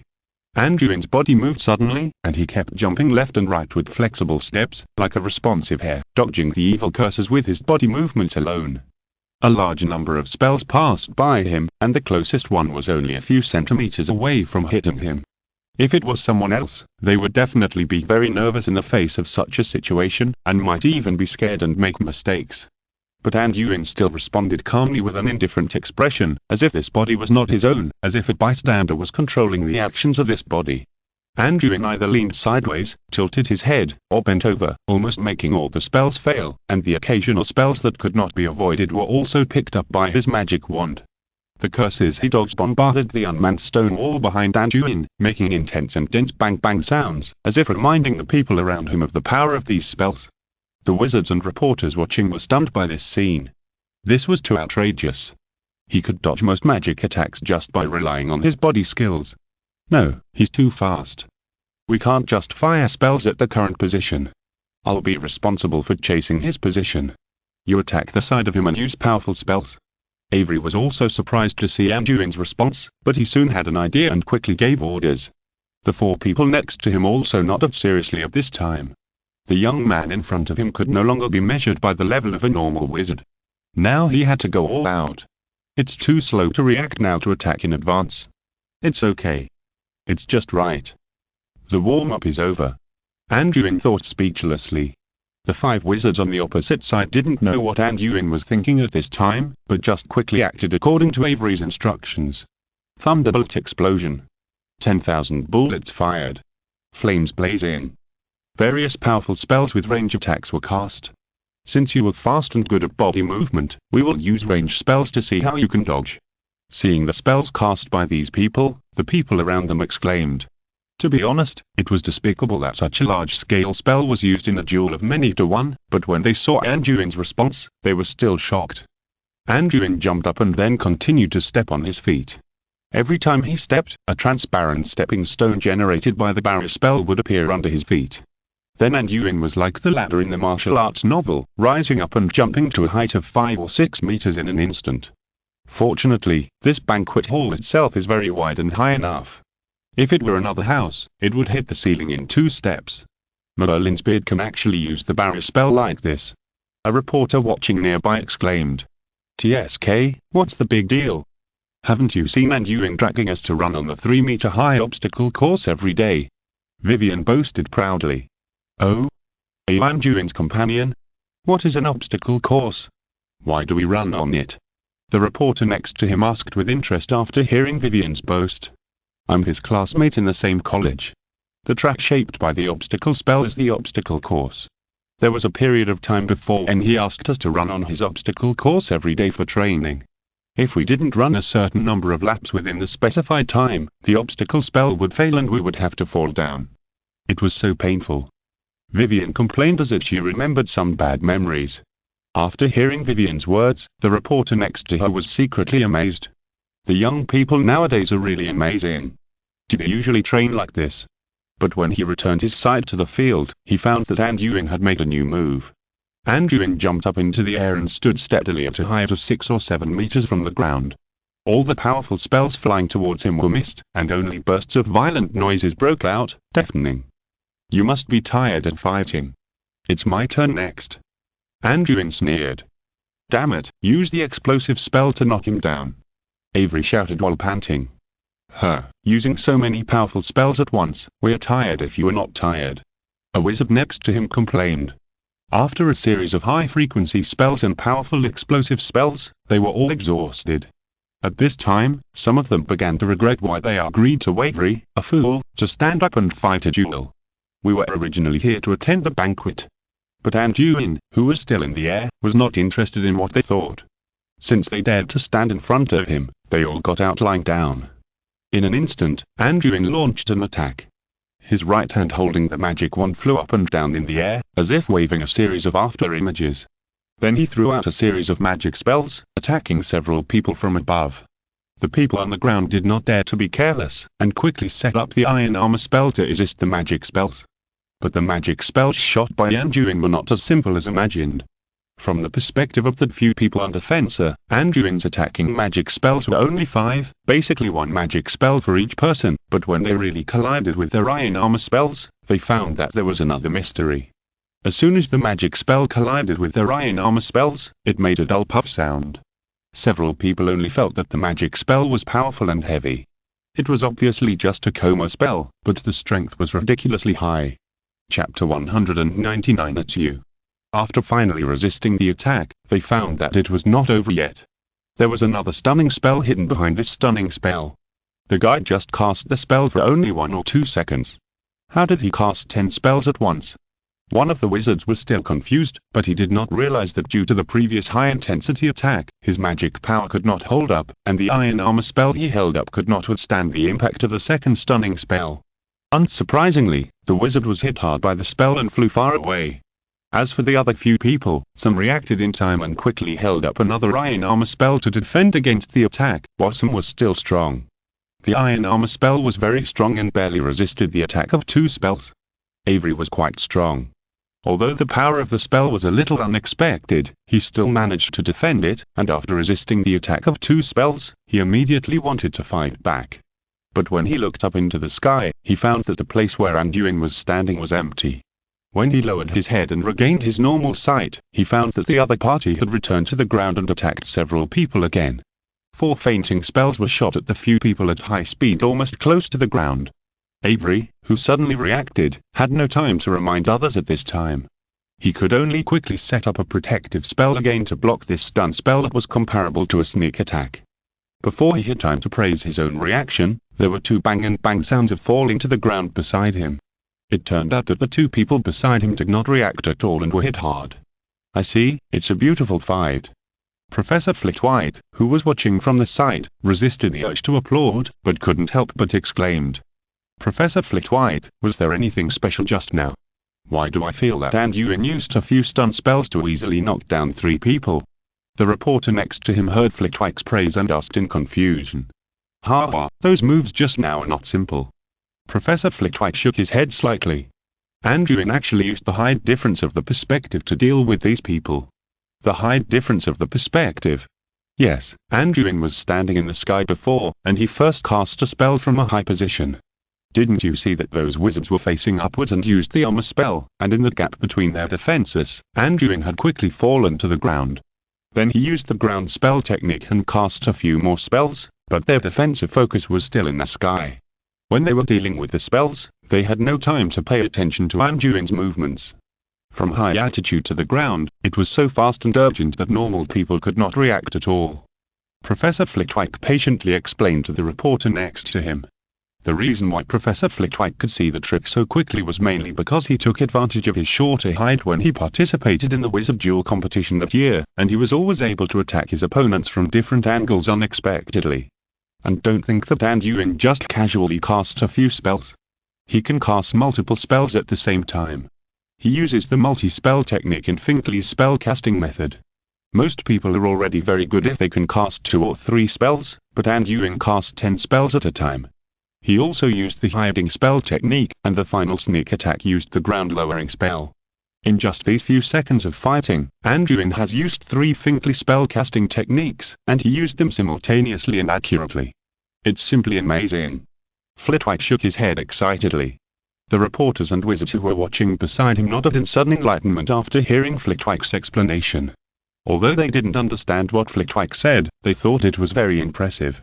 At this time, Avery and another wizard in that field felt as if they were under a huge pressure. Anduin did not hide to attack or use any strange props. He knocked them down one by one. Just when they were still a little dazed, Anduin took action. Anduin raised his wand and flicked it back, as if he was pulling something, but Avery did not find anything happened, and no spells were cast.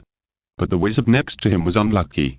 After Anduin made a move, a wizard who fainted behind them flew forward as if he was pulled by a rope, and hit the wizard next to Avery. The wizard was just knocked forward and was hit by Anduin's fainting. He only had time to scream before he was hit diagonally and even hit the crowd of onlookers outside the field, causing a commotion. Seeing that the last companion was gone, the lonely Avery was half disappointed. He had originally been full of ambition to defeat Anduin to dampen Millicent Barnell's enthusiasm, but he ended up losing more than he gained. Now he was the one who was embarrassed. Thinking of this, Avery became more and more angry.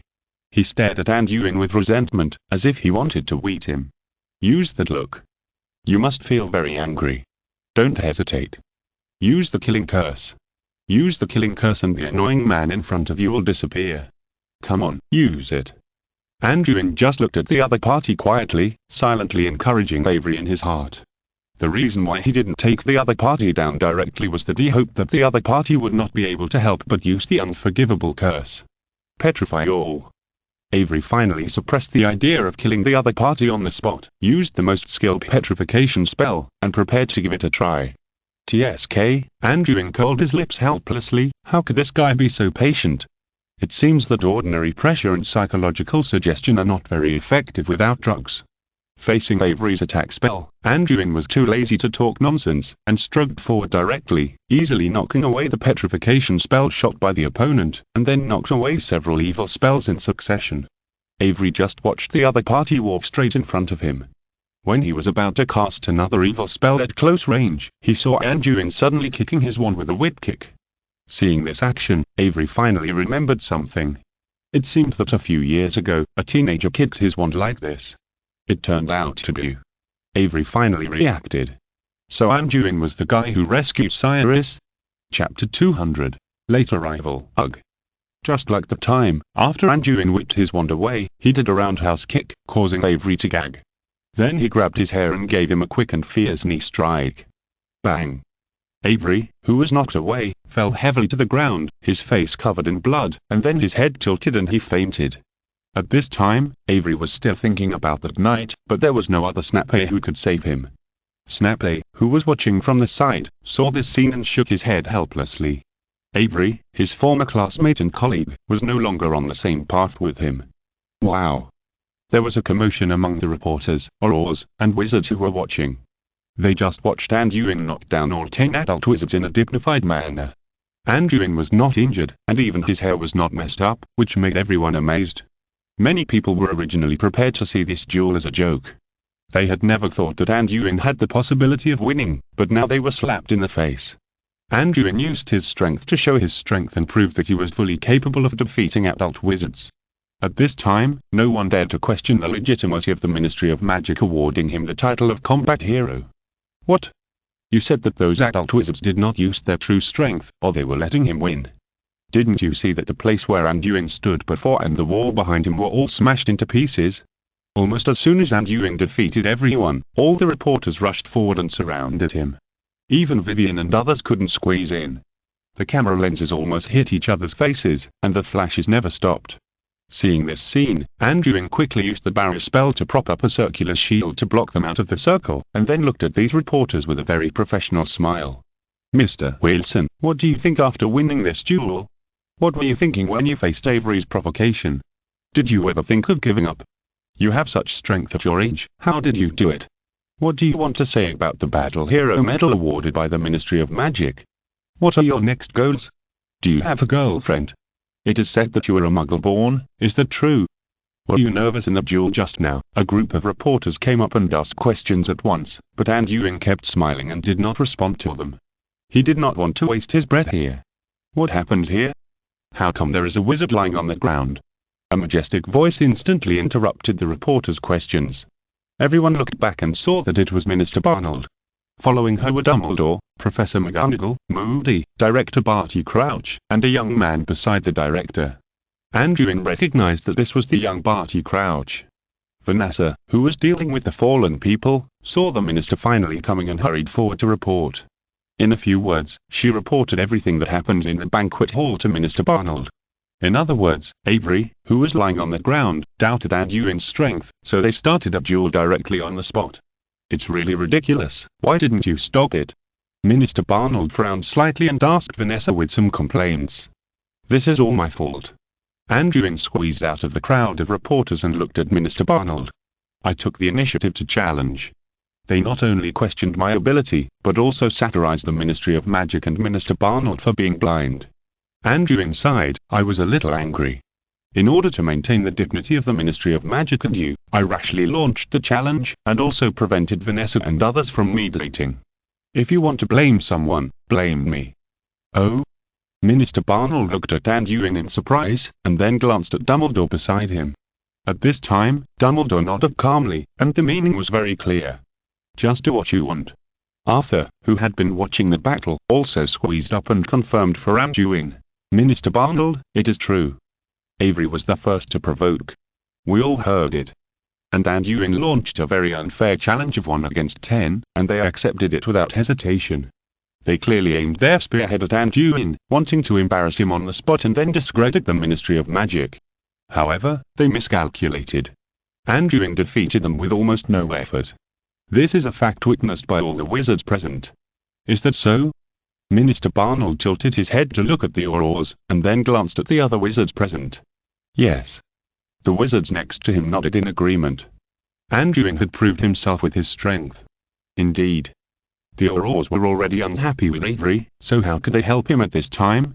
This duel was indeed very exciting. This is Professor Flitwick, who was still immersed in the duel. In that case, do you all agree that Anduin's strength is worthy of the title of Battle Hero awarded by the Ministry of Magic? Minister Barnold asked with a smile.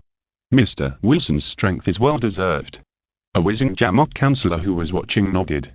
Yes, with the strength Mr. Wilson showed, it will definitely be no problem to deal with a few Death Eaters. The reporter next to him also echoed. In fact, the duel just now was not as thrilling as imagined. At the beginning, at least half of the people who participated in the challenge had no intention of fighting, and no one used the unforgivable curse. But the 10-to-1 battle itself was very shocking, and Anduin remained calm in that battle, which undoubtedly made them believe in their judgment. Minister Barnold nodded in relief. Okay, in that case, I declare this duel legal, and I will not hold Anduin responsible for casting spells outside the school. Vanessa, please send the unconscious person to the hospital, and the banquet will continue.